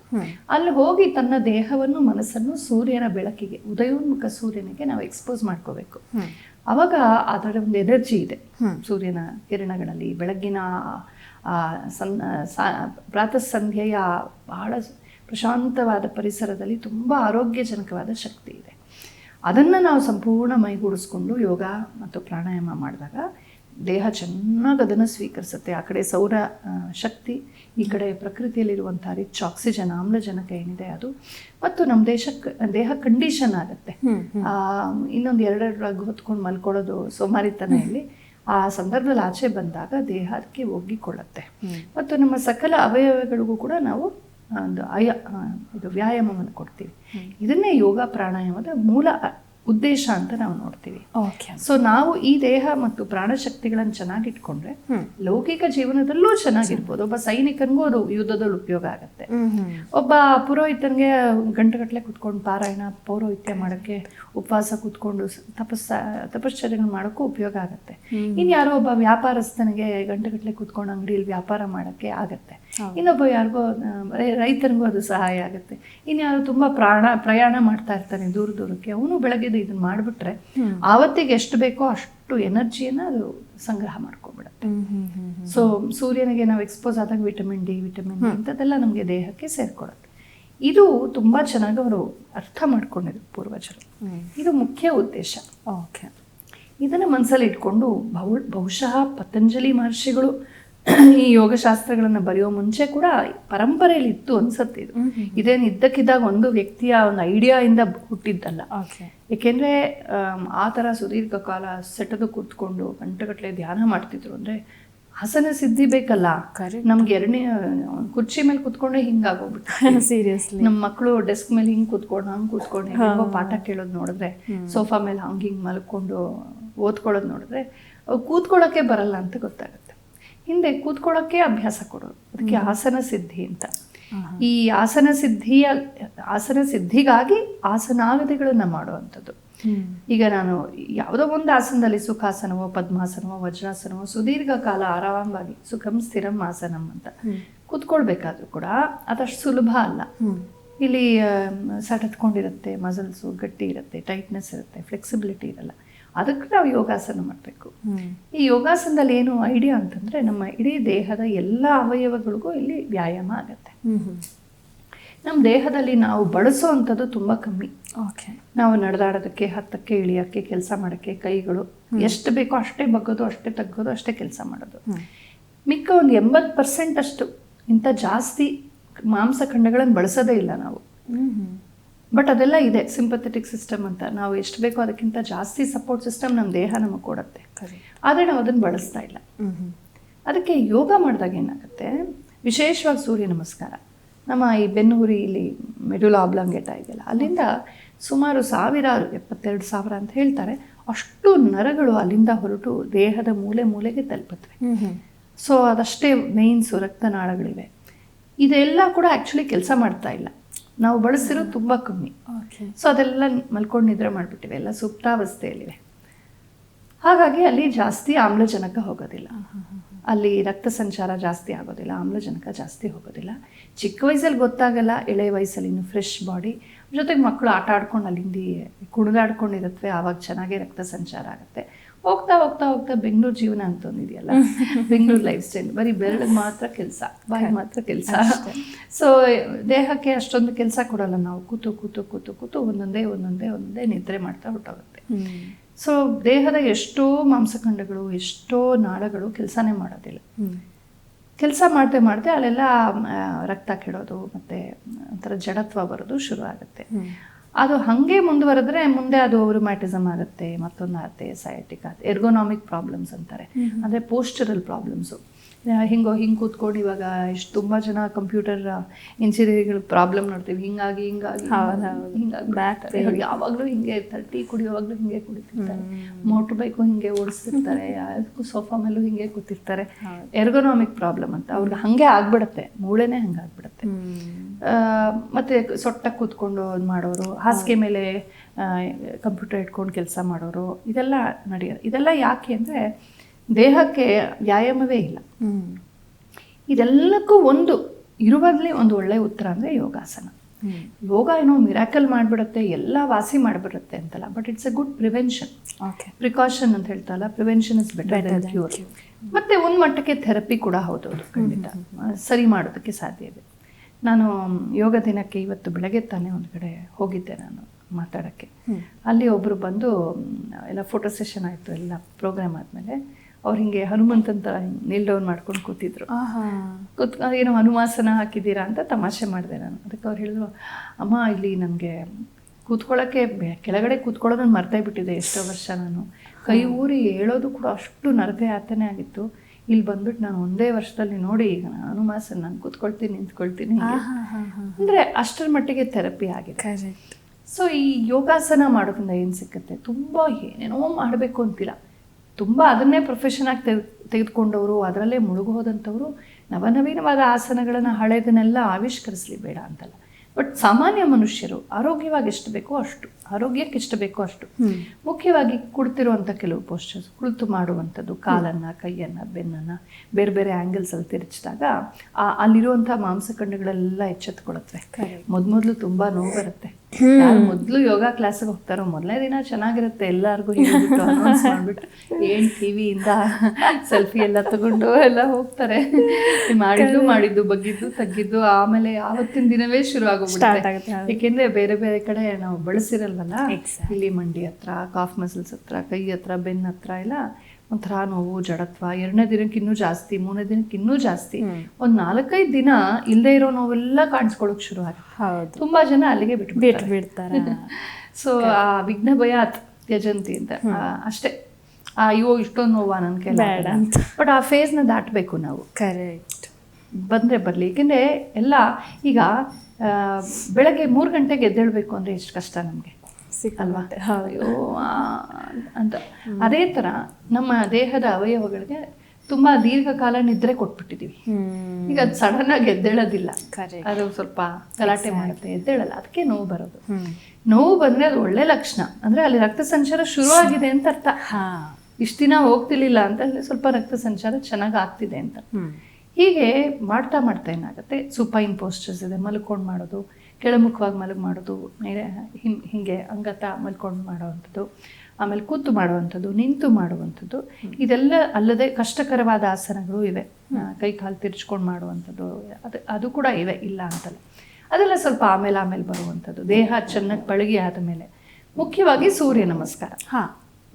ಸೂರ್ಯ ನಮಸ್ಕಾರದ ವಿಶೇಷ ಅಂದರೆ ನಮ್ಮ ಈ ಬೆನ್ನು ಮೂಳೆ ಏನಿದೆ ಇಲ್ಲಿಂದ ಕೆಳಗಿನವರೆಗೂ ಆದಷ್ಟು ಬೆನ್ನು ಮೂಳೆಯ ಅಷ್ಟು ಭಾಗಗಳಿಗೂ ಸಂಪೂರ್ಣ ವ್ಯಾಯಾಮ ಕೊಡುತ್ತೆ ಸೂರ್ಯ ನಮಸ್ಕಾರ. It is an exercise for the back ಬೋನ್. ಬೆನ್ನು ಮೂಳೆಯ ವ್ಯಾಯಾಮವೇ ಅದು. ಹಾಗಾಗಿ ಇಲ್ಲಿಂದಲೇ ಎಲ್ಲ ನರಗಳು ನಾಡಿಗಳು ಎಲ್ಲ ಹೊರಡೋದ್ರಿಂದ ಅದು ನಿಮಗೆ ಆಕ್ಟಿವೇಟ್ ಆಗಿಬಿಟ್ರೆ ಅಲ್ಲಿಂದ ಚಾರ್ಜ್ ಆಗಿ ಒಂಥರ ಎಲ್ಲ ಈಗ ಮಹಾ ನದಿಯಲ್ಲಿ ಪ್ರವಾಹ ಬಂದರೆ ಅದರ ಉಪನದಿಗಳಲ್ಲಿ ಕಾಲುವೆಗಳೆಲ್ಲ ನೀರು ತುಂಬಿ ಬರೋ ಥರ ಗಶ್ ಆಗುತ್ತೆ, ರಕ್ತ ಸಂಚಾರ ಚೆನ್ನಾಗಾಗುತ್ತೆ. ಹಾಗಾಗಿ ಕನಿಷ್ಠ ಸೂರ್ಯ ನಮಸ್ಕಾರವನ್ನಾದರೂ ಪ್ರತಿದಿನ ಮಾಡಬೇಕು ಅಂತ ಅದಕ್ಕೆ ಹೇಳೋದು. ಆದಷ್ಟು ಸೂರ್ಯನ ಬಿಸಿಲಿಗೆ ಬೆಳಕಿಗೆ ಮೈ ಒಡ್ಡಿ ಅಥವಾ ಅಟ್ಲೀಸ್ಟ್ ಚೆನ್ನಾಗಿ ಗಾಳಿ ಬೆಳಕು ಆಡುವಂಥ ಜಾಗದಲ್ಲಿ ಮಾಡಬೇಕು. ಕೆಲವರು ಬೇಸ್ಮೆಂಟಲ್ಲಿ ಸ್ಟಫಿ ಆಗಿರೋ ಜಾಗದಲ್ಲಿ ಗಾಳಿನ ಅಂಥ ಕಡೆ ಎಲ್ಲ ಮಾಡ್ಕೋಗ್ತಾರೆ. ಸೂರ್ಯ ನಮಸ್ಕಾರವನ್ನ ಮಾಡೋ ಉದ್ದೇಶ ಸೂರ್ಯನ ನೋಡ್ಕೊಂಡು ಮಾಡೋದು. ಬಹುಶಃ ಬೇಕಾದ್ರೆ ಗರಡಿ ಮನೆ ಅದು ಅದಕ್ಕೆಲ್ಲ ಹಾಗೆ ಮಾಡೋರು ಕತ್ತಲೆಯಲ್ಲಿ ಮಾಡ್ತಾ ಇದ್ರು. ಬಟ್ ಇದರ ಉದ್ದೇಶ ಇರೋದು ಹಾಗೆ. ಇಲ್ಲಿ ಉದ್ದೇಶ ಹೊರತು ಮಾಡಿದ್ರೆ ಒಳ್ಳೇದು, ಏನು ವಿಧಿ ಇಲ್ಲ ಅಂದರೆ ಪರವಾಗಿಲ್ಲ, ಅಷ್ಟಾದರೂ ಮಾಡಿ. ಒಟ್ಟಿನಲ್ಲಿ ಸೂರ್ಯ ನಮಸ್ಕಾರ ಹೀಗೆ ಮಾಡೋದ್ರಿಂದ ನಾವು ಎಲ್ಲ ಅವಯವಗಳಿಗೂ ವ್ಯಾಯಾಮ ಕೊಡ್ತೀವಿ ಮತ್ತು ನಿಧಾನವಾಗಿ ಮಾಡ್ತೀವಿ. ಈಗ ಎಷ್ಟೋ ಎಕ್ಸಸೈಸ್ ಇದೆಯಲ್ಲ, ಏರೋಬಿಕ್ಸ್ ಇದೆ, ಆಮೇಲೆ ಜಿಮ್ ಇದೆ, ಬೇರೆ ಬೇರೆ ಎಕ್ಸಸೈಸಸ್ ಇದೆ, ಎಲ್ಲ ಒಂದೇ, ಇಟ್ಸ್ ಆಲ್ ದ ಸೇಮ್ ಅಂತೆಲ್ಲ ಹೇಳ್ತಾರೆ. It's all not the same. ಎಲ್ಲ ಒಂದೇ ಅಲ್ಲ. ಯಾಕೆಂದರೆ ಸೂರ್ಯ ನಮಸ್ಕಾರದಲ್ಲಿ ಒಂದು ವೈಶಿಷ್ಟ್ಯ ಇದೆ. ಈಗ ಈ ಥರ ವ್ಯಾಯಾಮಗಳು ವಿತ್ ಡ್ಯೂ ರೆಸ್ಪೆಕ್ಟ್ ಅದೆಲ್ಲ ಒಳ್ಳೆಯದೇ, ನಮ್ಮನ್ನು ಫಿಟ್ಟಾಗಿಡತ್ತೆ. ಅದು ಕೇವಲ ದೇಹಕ್ಕಷ್ಟೇ ಆರೋಗ್ಯವನ್ನು ಕೊಡುತ್ತೆ, ದೇಹವನ್ನು ಚೆನ್ನಾಗಿಡತ್ತೆ, ರಕ್ತ ಸಂಚಾರ ಆಗುತ್ತೆ, ಲವಲವಿಕೆ ಬರುತ್ತೆ, ದೇಹ ಚೆನ್ನಾಗಿರುತ್ತೆ, ಡೌಟೇ ಇಲ್ಲ ಅದರಲ್ಲಿ. ಆದರೆ ಯೋಗದಲ್ಲಿ ಇನ್ನೊಂದು ಇದೆ, ಏನಂದರೆ ಪ್ರಾಣಾಯಾಮ ಇದೆ. ಮತ್ತು ಆಸನದ ಜೊತೆಗೆ ಪ್ರಾಣಾಯಾಮ ಮಾಡ್ತೀವಿ ನಾವು. ಪ್ರಾಣಾಯಾಮ ಸೆಪ್ರೇಟಾಗಿ ಮಾಡೋದಲ್ಲದೆ ಈಗ ನಾವು ಸಾಮಾನ್ಯವಾಗಿ ಹೇಳೋದು ಮೇಲ್ಮುಖವಾಗಿ ಮಾಡುವಂಥ ಎಲ್ಲ ಬೆಂಡಿಂಗ್ಸ್ಗೂ ನಾವು ಉಸಿರಿನ ಒಳಗೆ ತೊಗೊಳ್ತೀವಿ, ಕೆಳಮುಖವಾಗಿ ಮಾಡುವಂಥ ಎಲ್ಲದಕ್ಕೂ ಉಸಿರಿನ ಆಚೆ ಬಿಡ್ತೀವಿ. ಹೀಗೆ ಹಂತ ಹಂತಕ್ಕೂ ಕೂಡ ನಾವು ಉಸಿರಾಡ್ತಾ ಮಾಡ್ತೀವಿ. ಮತ್ತು ಎಲ್ಲವನ್ನ ಸ್ಲೋ ಆಗಿ ಮಾಡ್ತೀವಿ. ಏರೋಬಿಕ್ಸ್ ಥರ ಯಾವುದೋ ರಿದಮ್ ಹಾಕೊಂಡು 1 2 1 2 ಅಂತ ಮಾಡಲ್ಲ. ವ್ಯಾಯಾಮ ಆಗಲಿ, ರನ್ನಿಂಗ್ ಆಗಲಿ, ವಾಕಿಂಗ್, ಅದೆಲ್ಲ ಒಳ್ಳೆ ಎಕ್ಸಸೈಸಸ್, ಖಂಡಿತ ಅದೆಲ್ಲ ಟೈಮ್ ಟೆಸ್ಟೆಡ್, ತುಂಬಾ ಒಳ್ಳೆಯದು. ಆದರೆ ಯೋಗದಲ್ಲಿ ಒಂದು ವಿಶೇಷ ಇರೋದೇನು ಅಂದರೆ ಒಂದು ನೈರ್ಧಾನ್ಯ, ನೈರಂತರ್ಯ ಮತ್ತು ಮೆಡಿಟೇಟಿವ್ ಮೂಡ್ ಬರುತ್ತೆ ನಮಗೆ. ಈಗ ಯೋಗದಲ್ಲಿ ಉಸಿರಾಟವನ್ನು ಗಮನಿಸಿ ಅಂತ ಹೇಳ್ತಾರೆ. ನಾವು ಯೋಗ ಕ್ಲಾಸ್ ಸೇರೋವರೆಗೂ ಬಹುಶಃ ಉಸಿರಾಟ ಇಷ್ಟು ಮಾಡ್ಬೋದು ಅಂತಲೇ ಗೊತ್ತಿರಲ್ಲ. ತುಂಬ ಜನ ಅದನ್ನೇ ಹೇಳ್ತಾರೆ. ಪ್ರಾಣಾಯಾಮ ಮಾಡಿದಾಗ ಇಷ್ಟು ಸುದೀರ್ಘವಾಗಿ ಉಸಿರಾಡೋ ಕೆಪಾಸಿಟಿ ಇದೆಯಾ ನನಗೆ ಅಂತ ಪ್ರಶ್ನೆ ಬರುತ್ತೆ. ಕರೆಕ್ಟ್. ಅರ್ಜೆಂಟಾಗಿ ಉಸಿರಾಡ್ತೀವಿ, ಅರ್ಧಂಬರ್ಧ ಉಸಿರಾಡ್ತೀವಿ, ನಿಧಾನವಾಗಿಯೂ ಮಾಡಲ್ಲ, ಆಮೇಲೆ ಪೂರ್ಣವಾಗಿಯೂ ಮಾಡೋದಿಲ್ಲ. ಕರೆಕ್ಟ್. ಆಮೇಲೆ ನಿರಂತರವಾಗೂ ಕೂಡ ಮಾಡೋದಿಲ್ಲ. ಹಾಗಾಗಿ ಏನಾಗುತ್ತೆ, ನಮ್ಮ ಲಂಗ್ಸು, ನಮ್ಮ ಶ್ವಾಸಕೋಶಕ್ಕೆ ಎಷ್ಟು ಕೆಪಾಸಿಟಿ ಇದೆ, ಅದು ಸಂಪೂರ್ಣ ಹಿಂಗೆ ಬಲೂನ್ ಥರ ಹಿಂಗಾಗಬೇಕು. ಅಷ್ಟು ಮಾಡಬಹುದು. ಅದೇನೋ ಇಷ್ಟೇ. ಸೊ ಅದರ ಕೆಪಾಸಿಟಿ ಇದ್ದರೂ ಕೂಡ ನಾವು ಸರಿಯಾಗಿ ಉಸಿರಾಡದೆ ಅದು ತನ್ನ ಪೂರ್ಣ ಶಕ್ತಿಯನ್ನು ಪ್ರಕಟಪಡಿಸೋದಿಲ್ಲ. ಅಷ್ಟು ಆಮ್ಲಜನಕವನ್ನು ಉತ್ಪತ್ತಿ ಮಾಡಲ್ಲ. ಉತ್ಪತ್ತಿಯಿಂದ ಅದನ್ನು ಗ್ರಹಿಸೋದಿಲ್ಲ. ಎಕ್ಸಾಕ್ಟ್ಲಿ. ಅದಕ್ಕೆ ತಕ್ಕ ಹಾಗೆ ಎಲ್ಲನೂ ಅಲ್ಲಿಂದ ಅದು ಹಾರ್ಟಿಗೆ ಸಪ್ಲೈ ಮಾಡುತ್ತೆ ಆಕ್ಸಿಜನ್ನು. ಹಾರ್ಟಲ್ಲಿ ಅಷ್ಟು ಆಕ್ಸಿಜನ್ ಇಲ್ಲ ಅಂದರೆ ದೇಹಕ್ಕೆ ಬರಲ್ಲ. ದೇಹಕ್ಕಿಲ್ಲ ಅಂದಮೇಲೆ ಎಲ್ಲನೂ ವೀಕ್ ಆಗುತ್ತೆ, ಅನಿಮಿಕ್ ಆಗುತ್ತೆ ಬಾಡಿ. ಹಾಗೆ ಅಂದರೆ ಆಕ್ಸಿಜನ್ ಇಲ್ಲದೆ ಆಗುವಂಥ ಸ್ಥಿತಿಗೆ ಬರುತ್ತೆ. ಇದೆಲ್ಲಕ್ಕೂ ಕಾರಣ ಅಂದರೆ ಉಸಿರಾಟ. ಸೊ ಇಲ್ಲಿ ಉಸಿರಾಟಕ್ಕೆ ವಿಶೇಷ ಗಮನ ಹರಿಸ್ತಾರೆ. ಪ್ರತಿಯೊಂದು ಮೂಮೆಂಟಲ್ಲೂ ಯೋಗದಲ್ಲಿ ಉಸಿರಾಟವಿಲ್ಲದ ಯಾವ ಮೂಮೆಂಟು ಇಲ್ಲ. ಕೆಳಗೆ ಬಗುವಾಗ ಅಲ್ಲಿ ಹಂತವಾಗಿ ಸುಮ್ಮನೆ ಸಿಂಪಲ್ ಉತ್ಥಾನ ಪಾದಾಸನ ಮೊದಲನೇದು ಹಿಂಗೆ ಮಾಡಿ ಮುಂದೆ ಬಗ್ಗಿ ನಾವು ಪಾದವನ್ನು ಮುಟ್ಟಿಸ್ತೀವಲ್ಲ, ಅದಕ್ಕೂ ಕೂಡ ಹಂತವಾಗಿ ನಿಲ್ಲಿಸಿ ಮಾಡುವಂಥದ್ದು. ಇಲ್ಲಿ ಒಳಗೆ ತಗೋ ಹೊರಗೆ ಬಿಡೋ, ಒಳಗೆ ತಗೋ ಹೊರಗೆ ಬಿಡೋ, ಹಾಗೆ ಮತ್ತೊಂದು ನಿಧಾನವಾಗಿ ಮಾಡ್ತೀವಿ. ಆ ನಿಧಾನವೇ ಕಷ್ಟ. ಕರೆಕ್ಟ್. ಅಯ್ಯೋ ಅನ್ಸುತ್ತೆ ಮೊದ್ಲು ಮಾಡೋವಾಗ ಅವ್ರು ಯಾವುದೋ ಒಂದು ಸ್ಥಿತಿಯಲ್ಲಿ ನಿಲ್ಲಿಸ್ಬಿಡ್ತಾರೆ, ಯಾವುದೋ ಒಂದು ಪಾರ್ಶ್ವಕೋನಾಸನ ಹಿಂಗೆ ಬಗ್ಗಿಸ್ಬಿಡ್ತಾರೆ, ನಿಧಾನವಾಗಿ ಮಾಡಿ ಅಂತ ಹೇಳ್ತಾ ಇರ್ತಾರೆ. ಅವ್ರು ಹೇಳೋ ಹಾಗೆ ಮಾಡ್ತೀವಿ. ಸಾಕಪ್ಪ ವಾಪಸ್ ಬರೋಣ ಅನ್ಸುತ್ತೆ, ನೋಡಿದ್ರೆ ಎಲ್ಲ ಬಗ್ಗೆ ಮಾತ್ರ ಹೇಗೆ. ಅದಕ್ಕೆ ಜೊತೆ ಮಾಡೋದು ಯೋಗ. ಒಬ್ಬೊಬ್ಬರೇ ಮಾಡಿದ್ರೆ ನಾವು ಅಷ್ಟು ಪ್ರಾಮಾಣಿಕವಾಗಿ ಮಾಡೋಕ್ಕಾಗಲ್ಲ. ಬಗ್ಬೇಕು. ಆ ಸ್ಥಿತಿಯಲ್ಲಿ ನಿಲ್ಲಿಸ್ತಾರೆ, 1 2 3 4 ಅಂತ ಎಣಿಸ್ತಾರೆ, ವಾಪಸ್ ನಿಧಾನವಾಗಿ ಬರ್ತೀವಿ. ಒಂದು ದಿನ ಹಿಂಗೆ ಮಾಡ್ತಾ ಮಾಡ್ತಾ ಮಾಡ್ತಾ ಮಾಡ್ತಾ ಅಷ್ಟೊತ್ತು ಆ ಥರ ಬಗ್ಗಿ ಸ್ಥಿತಿಯಲ್ಲಿರೋದು ಕಷ್ಟ ಅನ್ಸೋದೇ ಇಲ್ಲ. ಆಮೇಲೆ ಆ ನೈಧಾನ್ಯ ಏನಿದೆ, ನಿಧಾನವಾಗಿ ಉಸಿರಾಡ್ಕೊಂಡು ಮೂಮೆಂಟ್ಸು, ನಮ್ಮ ರಜೋಗುಣ, ನಮ್ಮ ರೆಸ್ಟ್ಲೆಸ್ನೆಸ್ ಅಲ್ಲಿ ಕ್ಯಾಪ್ಚರ್ ಆಗಿಬಿಡುತ್ತೆ. ಅರ್ಜೆಂಟಾಗಿ ಅದೆಲ್ಲ ಇಲ್ಲ. ತುಂಬಾ ಜನಕ್ಕೆ ಯೋಗ ಮಾಡೋಕ್ಕೆ ಯಾಕೆ ಇಷ್ಟ ಇಲ್ಲ ಅಂದ್ರೆ ಅಷ್ಟು ನಿಧಾನವಾಗಿ ಮಾಡ್ಬೇಕಲ್ಲ, ಪೇಷನ್ಸ್ ಇಲ್ಲ. ಟಕ ಟಕ ಟಕ ಟಕ ಅಂತ ಏನೋ ಒಂಥರ ವೆಸ್ಟರ್ನ್ ಸ್ಟೈಲಲ್ಲಿ ಹಂಗೆ ಹಿಂಗೆ ಒಂದು ಡಾನ್ಸ್ ಥರ ಮಾಡ್ಬಿಟ್ಟು ಎಲ್ಲನೂ ಫನ್ನೇ ಆಗಬೇಕು ಅಂತ. ಆ ಫನ್ ಅನ್ನೋದು ಇದು ಲೈಫಲ್ಲಿ ಫನ್ ಇರಬೇಕು, ನಿಜ, fun element. But serious moments ಇರಬೇಕಲ್ವ, ಎರಡೂ ಇದ್ರೇನೆ ಬ್ಯಾಲೆನ್ಸ್. ಬರೀ ಸಿಹಿ ತಿಂದರೆ ವೆಗೆಟ್ ಹೊಡೆಯುತ್ತೆ ಬಾಯಿಗೆ. ಸೊ ಯೋಗನೂ ಫನ್ ಆಗಿರಬೇಕು, ಅಲ್ಲೂ ಒಂದು ಡಾನ್ಸ್ ಬೇಕು, ಅಲ್ಲೂ ಇರಬೇಕು. ಅಂದರೆ ಯೋಗ ಒಂದು 20 ನಿಮಿಷ ಸೀರಿಯಸ್ ಆಗಿ ಮಾಡ್ಬಿಟ್ಟು ಆಮೇಲೆ ಹ್ಯಾವ್ ಫನ್ ಯಾರು ಬೇಡ ಅಂದರು. ಹೋಗ್ಬಿಟ್ಟಲ್ಲಿ ದರ್ಶನಿಯಲ್ಲಿ ಎಷ್ಟೋ ಕಡೆ ನೋಡ್ತಾ ಇರ್ತೀವಿ, ಯೋಗ ಕ್ಲಾಸ್ ಎದುರಿಗೆ ಒಂದು ದರ್ಶನಿ ಇರುತ್ತೆ ಸಾಮಾನ್ಯವಾಗಿ. ಇಲ್ಲಿ ಯೋಗ ಎಲ್ಲ ಮುಗಿಸಿದ್ಮೇಲೆ ಅಲ್ಲಿ ಹೋಗಿ ಭೋಗ ಮಾಡ್ತಿರ್ತಾರೆ. ಇರ್ಲಿ ಅಂದರೆ ಅಟ್ಲೀಸ್ಟ್ ಯೋಗ ಮಾಡಿದಾರಲ್ಲ. ಕರೆಕ್ಟ್. ಓಕೆ. ನಮ್ಮ ಕಲ್ಹಣ ಅಂತ ಒಬ್ಬ ರಾಜತರಂಗಿಣಿ ಅಂತ ಒಂದು ಪುಸ್ತಕ ಬರೆದಿದ್ದಾನೆ ಕಾಶ್ಮೀರದ ರಾಜರ ಬಗ್ಗೆ. ಅವರು ಎಲ್ಲ ಒಳ್ಳೆ ಕೆಲಸ ಮಾಡ್ಬಿಟ್ಟು ಆಮೇಲೆ ಬರೀ ಭೋಗದಲ್ಲಿ ತೊಡಗೋರಂತೆ, ತುಂಬ ಎಕ್ಸ್ಟ್ರಾವೆಗೆಂಟ್ ಲೈಫ್ ಸ್ಟೈಲು. ಅದಕ್ಕೆ ಅವನು ಹೇಳ್ತಾನೆ, ಆನೆ ಚೆನ್ನಾಗಿ ನದಿಯಲ್ಲಿ ಗಂಟೆಗಟ್ಟಲೆ ಸ್ನಾನ ಮಾಡಿ ಬರುತ್ತೆ, ದಡಕ್ಕೆ ಬಂದ ತಕ್ಷಣ ಮೈಮೇಲೆ ಮಣ್ಣಿಡ್ಸ್ಕೊಳುತ್ತೆ ಅಂತ. ಹಾಗೆ ಯೋಗದ ನಂತರ ಕೂಡ ನಾವು ಸ್ವಲ್ಪ ಶುದ್ಧ ಜೀವನ ಸಂಯಮದಿಂದ ಇದ್ರೆ ಒಳ್ಳೇದು. ಆದರೆ ಅಟ್ಲೀಸ್ಟ್ ಯೋಗ ಮಾಡಿ ಆದ್ಮೇಲೆ ಇಡ್ಲಿ ವಡೆ ತಿಂದರೆ ಸ್ವಲ್ಪ ವಾಸಿ ಅಂತ ಅನ್ಸುತ್ತೆ. ಏನೂ ಮಾಡಿದ್ರೆ ಇಡ್ಲಿ ವಡೆ ತಿನ್ನೋರ್ಗಿಂತ ಇದು ಇರೋದ್ರಲ್ಲಿ ವಾಸಿ ಅಂತ ಹೇಳ್ಬೋದು. ಒಟ್ಟಿನಲ್ಲಿ ಈ ಯೋಗ ಏನಿದೆ, ಈ ಪ್ರಾಣಾಯಾಮದ ಮೂಲಕ ಯೋಗ ಮಾಡೋದ್ರಿಂದ ಪ್ರತಿಯೊಂದು ಮೂಮೆಂಟು, ಪ್ರತಿಯೊಂದು ಬಗ್ಗುವಿಕೆ, ಕೈ ಎತ್ತುವಿಕೆ, ಕಾಲೆತ್ತುವಿಕೆ, ಮಡಚುವಿಕೆ, ಹಿಂದೆ ಮುಂದೆ ಎಲ್ಲ ಕೂಡ ಮತ್ತೆ ನಾವು ಅಬ್ಸರ್ವ್ ಮಾಡ್ತೀವಿ. ಯೋಗ ಟೀಚರ್ಸ್ ಹೇಳ್ಕೊಡ್ತಾರೆ, ಅಬ್ಸರ್ವ್ ಮಾಡ್ತೀವಿ. ಬೆನ್ನು ಮೂಳೆನ ಹಿಂಗೆ ಬಗ್ಸಿ ಹೋಗಿ ನಮ್ಮ ಮನಸ್ಸೆಲ್ಲ ಬೆನ್ನು ಮೂಳೆಗೆ ಹೋಗುತ್ತೆ. ನಾನು ಇಷ್ಟು ಮತ್ತೆ ಅವ್ರು ಸರಿ ಮಾಡ್ತಾರೆ. ನಾವು ಸ್ಥಿರವಾಗಿ ಕೂತ್ಕೊಳ್ಳಿ ಅನ್ನುವಾಗ್ಲೂ ಕೆಲವ್ರು ಹಿಂಗೆ ಕೂತಿರ್ತಾರೆ. ಹೌದು, ಅವ್ರು ಬಂದ್ಬಿಟ್ಟು ನಾವು ನೆಟ್ಟಿಗೆ ಮಾಡ್ತಾರೆ.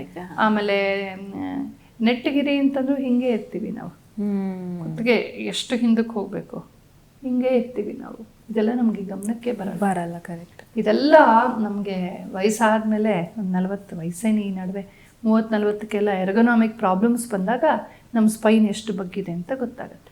ಸೊ ಯೋಗದಲ್ಲಿ ನಮಗೆ ಒಂಥರ ಮಧ್ಯದಲ್ಲೇ ಎಚ್ಚೆತ್ಕೊಂಡು ವಾಪಸ್ ನಾವು ಕರೆಕ್ಟ್ ಮಾಡ್ಕೊಳಕ್ಕೆ, ಸೊ ಸ್ಥಿರವಾಗಿ ಕೂತ್ಕೊಳ್ಳೋದೇ ಎಷ್ಟು ಕಷ್ಟ ಅಂತ.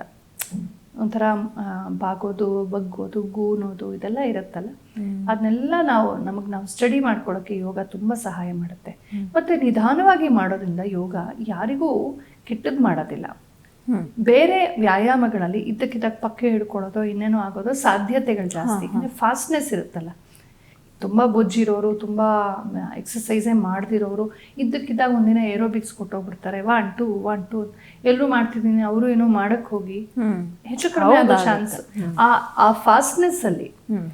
ಬಟ್ ಒಳ್ಳೆ ಟ್ರೈನರ್ಸ್ ಇದ್ರೆ ಯಾರೂ ಅವನ್ನ ಫೋರ್ಸ್ ಮಾಡಲ್ಲ. ಬಟ್ ಏನೋ ಅಕಸ್ಮಾತ್ ಯೋಗದಲ್ಲೂ ಅಷ್ಟೇ, ಮೊದಲನೇ ದಿನಾನೇ ನಾನು ಮಯೂರಾಸನ ಮಾಡ್ಬಿಡ್ತೀನಿ, ಹಲಾಸನ ಮಾಡ್ಬಿಡ್ತೀನಿ, ಶೀರ್ಷಾಸನ ಮಾಡ್ಬಿಡ್ತೀನಿ ಅಂತೆಲ್ಲ ಹೋಗ್ಬಾರ್ದು.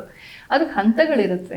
ಮೊದಲು ಎಲ್ಲ ನಿಂತ ಆಸನಗಳು ಮಾಡಿಸ್ತಾರೆ, ಆಮೇಲೆ ಕುಳಿತ ಆಸನಗಳನ್ನು ಹೇಳ್ಕೊಡ್ತಾರೆ, ಆಮೇಲೆ ಹಿಂಗೆ ಅಂಗಾತ ಮಲಗಿದ ಆಸನ ಹೇಳ್ಕೊಡ್ತಾರೆ, ಆಮೇಲೆ ಸುಪೈನ್ ಮುಂಭಾಗಕ್ಕೆ ಮಲಗೋದನ್ನು ಹೇಳ್ಕೊಡ್ತಾರೆ, ಆಮೇಲೆ ಒಂದೊಂದೇ ಹೇಳ್ಕೊಡ್ತಾ ಹೋಗ್ತಾರೆ. ಹಾಗಾಗಿ ಕೆಲವರು ಚೇರ್ ಇಟ್ಕೊಂಡು ಮಾಡುವಂಥದ್ದು, ಗೋಡೆ ಸಪೋರ್ಟ್ ತೊಗೊಂಡು ಮಾಡುವಂಥದ್ದು, ಹಗ್ಗ ಇಟ್ಕೊಂಡು ಮಾಡುವಂಥದ್ದು, ಹೀಗೆಲ್ಲ ತುಂಬ ಮೆಥಡಾಲಜೀಸ್ ಬಂದಿದೆ. ಅಂದರೆ ಎಂದೋ ಆವಿಷ್ಕಾರವಾದಂಥ ಯೋಗಕ್ಕೆ ಈ ಥರದ ಸಪೋರ್ಟ್ ಇಟ್ಕೊಂಡು ಅದನ್ನು ಸಾಮಾನ್ಯದವರು ಅಂದರೆ ಇವಾಗ 40 ವರ್ಷದ ವಯಸ್ಸಿನ ಮೇಲೆ ಶುರು ಮಾಡ್ತಾರೆ ಕೆಲವರು ಯೋಗ. ಬೊಜ್ಜು ಗಿಜು ಬಂದ್ಬಿಟ್ಟಿರುತ್ತೆ, ಅಷ್ಟೊಂದು ದೇಹ ಮುಮ್ತಾಜ್ ದೇಹ ಥರ ತೆಳ್ಳಗೆ ಇರಲ್ಲ, ಅಷ್ಟೊಂದು ಸಪೋರ್ಟ್ ಮಾಡಲ್ಲ, ಏನು ಮಾಡೋದು ಅಲ್ವಾ? ಅವಾಗ ಅವ್ರಿಗೆ ಈ ಥರದ್ದು ಸಪೋರ್ಟ್ಗಳನ್ನು ಹೇಳ್ಕೊಡ್ತಾರೆ. ಅದರಲ್ಲಿ ತುಂಬ ಸೇಫ್ ಮೆಥಡ್ಸ್ ಎಲ್ಲ ಬಂದಿವೆ, ತುಂಬ ರಿಸರ್ಚ್ ಆಗಿದೆ. ಯೋಗ ಯಾವತ್ತೋ ನಿಂತೋಗಿರೋದನ್ನ ನಾವು ಮಾಡ್ತಿಲ್ಲ, ಸಾಕಷ್ಟು. ಮತ್ತೆ ಕೆಲವು ಯಾವುದು ಅಷ್ಟು ಸಮಂಜಸವಲ್ಲ ಎಲ್ಲರಿಗೂ ಅನ್ನೋದು ಕೂಡ ಆವಿಷ್ಕಾರವಾಗಿದೆ. ಈಗ ಮಯೂರಾಸನ ಮತ್ತೆ ಕೆಲವು ಆಸನಗಳನ್ನು ಹೆಣ್ಮಕ್ಳು ಮಾಡೋ ಹಾಗಿಲ್ಲ. ಯಾಕೆ? ಭೇದ ಭಾವ ಅಲ್ಲ, ದೇಹಕ್ಕೆ ಅದು ಸರಿ ಹೋಗೋದಿಲ್ಲ.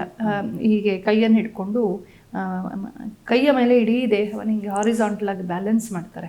ಅದು ಸರಿಯಾಗಿ ಗರ್ಭಕೋಶಗಳಿಗೂ ಸ್ತನಗಳಿಗೂ ಒತ್ತುತ್ತೆ.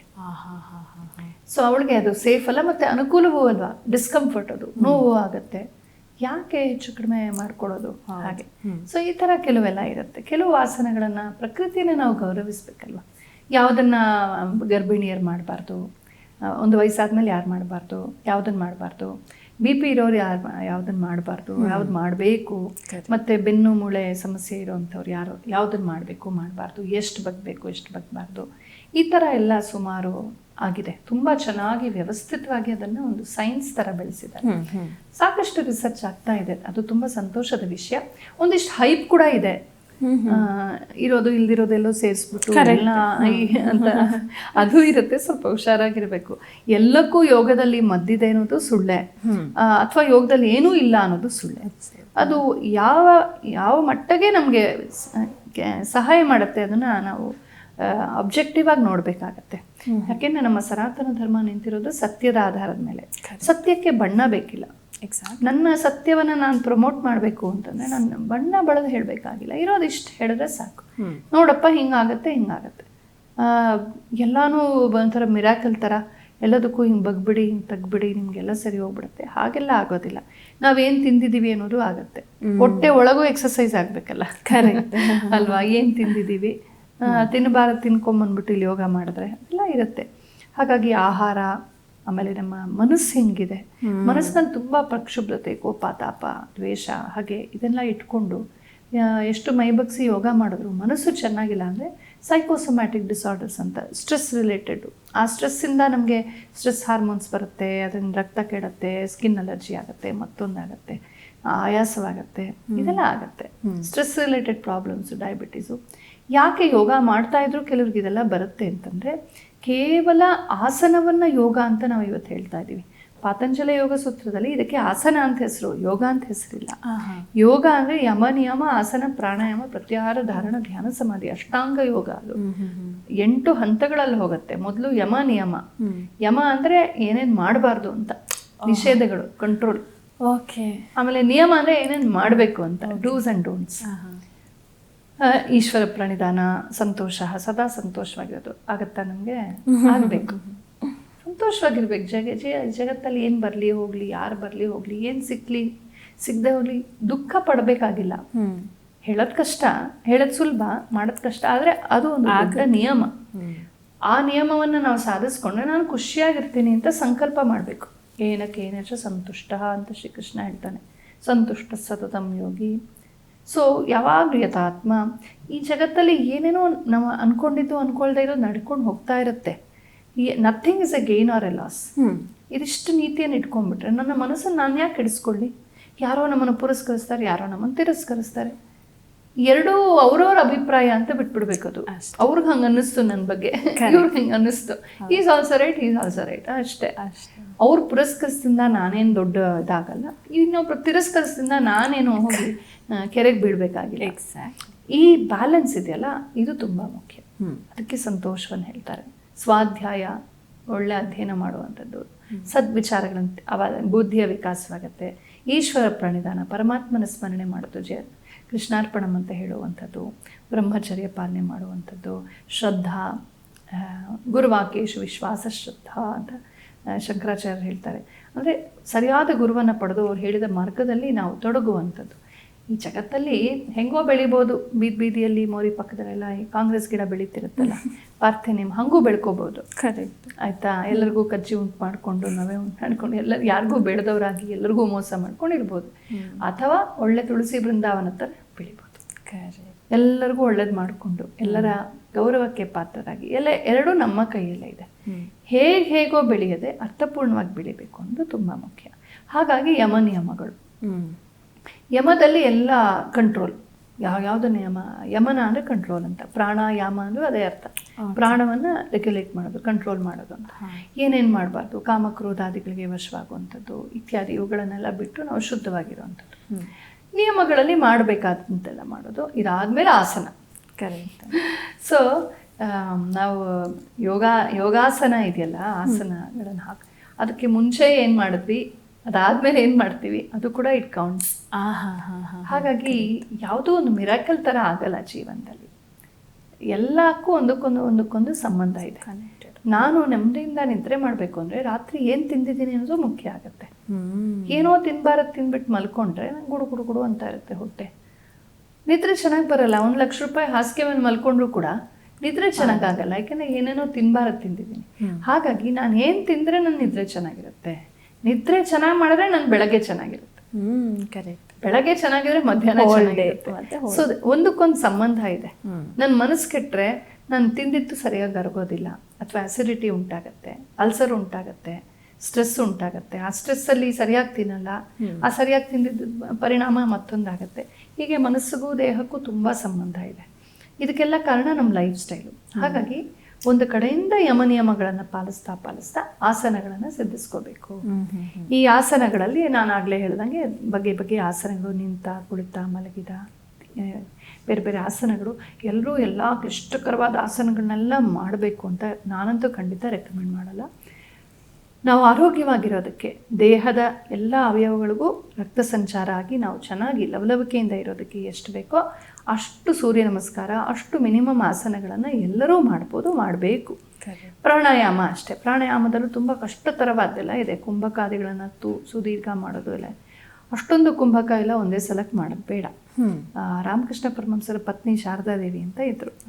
ಅವರ ಶಿಷ್ಯರ ಪೈಕಿ ಒಬ್ಬ ಯುವಕ, ಅವನು ತುಂಬ ಉತ್ಸಾಹ, ಇದ್ದಕ್ಕಿದ್ದಾಗೆ ನಾನು ರಾಜಯೋಗ ಅಭ್ಯಾಸ ಮಾಡಿಬಿಟ್ಟು ಸಾಧನೆ ಮಾಡಿಬಿಟ್ಟು ಪರಮಹಂಸ ಆಗಿಬಿಡ್ಬೇಕು ಅಂತ ಒಂಥರ ಅತ್ಯುತ್ಸಾಹ. ಅವನು ಶಾರದಾ ಮತ್ತೆ ಹೇಳ್ತಾರೆ, ನೋಡಪ್ಪ ಎಲ್ಲಕ್ಕೂ ಕ್ರಮ ಇರುತ್ತೆ, ಯಾರತ್ತಾದ್ರೂ ಕಲಿತು ನಿಧಾನವಾಗಿ ಮಾಡು, ನೀನು ಗೃಹಸ್ಥ, ಹೆಂಡತಿ ಮಕ್ಕಳಿದ್ದಾರೆ, ನೋಡ್ಕೊಂಡು ಹುಷಾರಾಗಿ ಮಾಡು. ಅತಿ ಉತ್ಸಾಹ. ಏನೋ ಹೋಗ್ತಾನೆ, ಯಾರ ಹತ್ರನೋ ಹೋಗಿ ಅರ್ಧಂಬರ್ಧ ಕಲಿತು ತದ್ವಾ ಕುಂಭಕ ಮಾಡೋದು. ತುಂಬ ಸರಿ ಕಷ್ಟಪಟ್ಟು. ಕುಂಭಕ ಅಂದರೆ ಉಸಿರನ್ನ ಹಿಡ್ಕೊಂಡ್ಬಿಡೋದು. ಪೂರಕ, ರೇಚಕ, ಕುಂಭಕ ಅಂತ. ಪೂರಕ ಅಂದರೆ ಅಂತ ಒಳಗೆ ತೊಗೊಳ್ಳೋವಂಥದ್ದು, ರೇಚಕ ಅಂದರೆ ಆಚೆ ಬಿಡುವಂಥದ್ದು, ಉಚ್ಛ್ವಾಸ ನಿಶ್ವಾಸಗಳು. ಕುಂಭಕ ಅಂದರೆ ಪೂರಕ ಆದಮೇಲೆ ಸ್ವಲ್ಪ ಹಿಡಿಯುವಂಥದ್ದು, ಎಷ್ಟೊತ್ತು ಸಾಧ್ಯವೋ ಅಷ್ಟು ಒಂದು ಕೌಂಟ್ ಇಟ್ಕೊಂಡು ಮಾಡೋದು, 1, 2, 3, 4.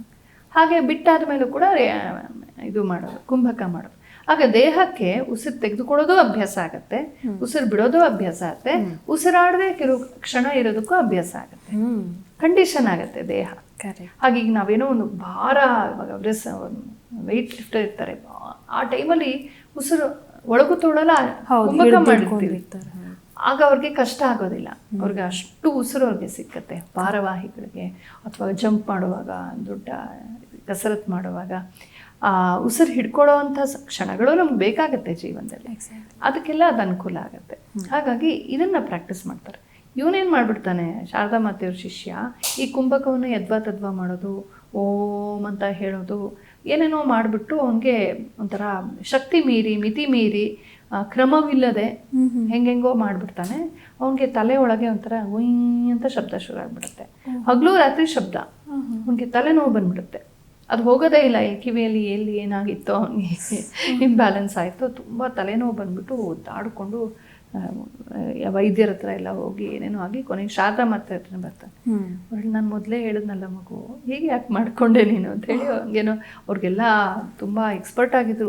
ನೋಡೋಕ್ಕೆ ಬರೀ ಮಿಸಸ್ ರಾಮಕೃಷ್ಣ ಅಂತ ಅನ್ಸುತ್ತೆ, ಬಟ್ ಆಕೆ ದೊಡ್ಡ ಸಾಧ್ವಿ. ಅವ್ರಿಗೆಲ್ಲ ಕ್ರಮಗಳು ಗೊತ್ತಿತ್ತು. ಅವ್ರು ಸ್ವತಃ ಇದನ್ನೆಲ್ಲ ರಾಮಕೃಷ್ಣರೇ ತನ್ನ ಪತ್ನಿಗೆಲ್ಲ ಹೇಳ್ಕೊಟ್ಟಿದ್ರು. ರಾಮಕೃಷ್ಣರಿಗೆಲ್ಲ ತುಂಬ ಚೆನ್ನಾಗಿ ಗೊತ್ತಿತ್ತು. ಅವ್ರು ಇಂಥದನ್ನೆಲ್ಲ ಸಾಧನೆಗಳನ್ನು ಕಲ್ತಿದ್ರು ಅವರು ಪತ್ನಿಗೆ. ಅವರು ಚಿಕ್ಕ ವಯಸ್ಸಿನ ಪತ್ನಿ ಅಲ್ವಾ, ಚಿಕ್ಕ ವಯಸ್ಸಿಂದ ಎಲ್ಲ ಕಲ್ತಿದ್ರು. ಅವ್ರಿಗೆ ಮಂತ್ರಗಳು, ತಂತ್ರಗಳು ಇದೆಲ್ಲ ಚೆನ್ನಾಗಿ ಗೊತ್ತಿತ್ತು. ಏನೋ ಪರಿಹಾರ ಹೇಳ್ತಾರೆ, ಸರಿ ಹೋಗುತ್ತೆ. ಯಾಕೆ ಹೇಳಿದೆ ಅಂತಂದರೆ ಎಲ್ಲಕ್ಕೂ ಒಂದು ಕ್ರಮ ಅಂತ ಇರುತ್ತೆ. ಹಾಗಾಗಿ ಪ್ರಾಣಾಯಾಮದಲ್ಲೂ ಕೂಡ ಕುಂಭಕಾದಿಗಳನ್ನ ಹೆಂಗೆಂಗೋ ಮಾಡೋದು, ಇವತ್ತೇ ಮಾಡಿಬಿಡ್ತೀನಿ. ಪಕ್ಕದಲ್ಲಿ ಇನ್ಯಾರೋ ಒಬ್ಬರು 3-4 ವರ್ಷದಿಂದ ಯೋಗ ಮಾಡಿ ಅಭ್ಯಾಸ ಇರುತ್ತೆ, ಅವರು ಉಸಿರು ತೊಗೊಂಡು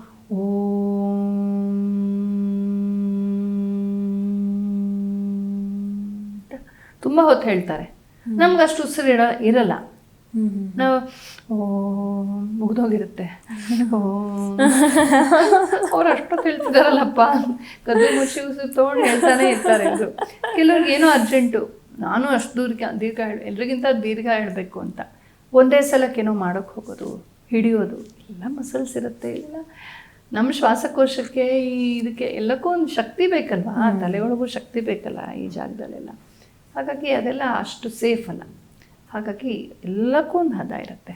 ಯೋಗವನ್ನು, ಪ್ರಾಣಾಯಾಮವನ್ನು ಮತ್ತು ಈ ಆಸನಾದಿಗಳನ್ನು ಒಬ್ಬರ ಮೂಲಕ ಕಲಿತ್ರೆ ಒಳ್ಳೆಯದು. ಅದಕ್ಕೆ ಯೋಗ ಇನ್ಸ್ಟ್ರಕ್ಟರ್ಸ್ ಕೋರ್ಸು, ಯೋಗ ಥೆರಪಿ ಇನ್ಸ್ಟ್ರಕ್ಟರ್ಸ್ ಕೋರ್ಸ್ ಅಂತೆಲ್ಲ ಮಾಡಿಸ್ತಾರೆ. ಎಸ್ ವ್ಯಾಸ ಅವ್ರು ಕೊಡ್ತಾರೆ, ಬೇರೆ ಬೇರೆ ಯೂನಿವರ್ಸಿಟಿಗಳಲ್ಲಿ ಕಲಿಸ್ತಾ ಇದ್ದಾರೆ. ಕಲಿತ್ಕೊಂಡು ಅಲ್ಲಿ ಅವರು ನಮಗೆ ಮೊದಲೇ ಟ್ರೈನಿಂಗ್ ಕೊಡ್ತಾರೆ, ಏನು ಮಾಡಬೇಕು, ಎಷ್ಟು ಮಾಡಿಸ್ಬೇಕು, ಯಾರ ಕೈಲಿ ಏನು ಮಾಡಿಸ್ಬಾರ್ದು, ಬಿಗಿನರ್ಸ್ಗೆ ಹೆಂಗೆ ಶುರು ಮಾಡಬೇಕು, ಯಾವ ಆಸನದಿಂದ ಶುರು ಮಾಡಬೇಕು. ಹೀಗೆ ಇದೊಂದು ಒಳ್ಳೆ ಸೈನ್ಸ್ ಆಗಿದೆ, ಇವತ್ತು ಚೆನ್ನಾಗಿ ಬೆಳೆದಿದೆ. ಇನ್ನಷ್ಟು ಸಂಶೋಧನೆ ನಡೀತಾ ಇದೆ. ಸ್ವಲ್ಪ ಹೇಳಿದ್ನಲ್ಲ, ಸ್ವಲ್ಪ ಹೈಪು ಇದೆ ಅದರ ಬಗ್ಗೆ, ಆದರೆ ಅದರ ಆರೋಗ್ಯದ ಒಂದು ಪ್ರಭಾವ ಅಂತೂ ನಿರ್ವಿವಾದ, ಖಂಡಿತ ಒಳ್ಳೆಯದಾಗತ್ತೆ. ಆದರೆ ಹಾಗೆ ಅಂತ ಯಾರ್ಯಾರೋ ಹೇಗೇಗೋ ಎಲ್ಲೆಲ್ಲೋ ಮಾಡಬಾರ್ದು.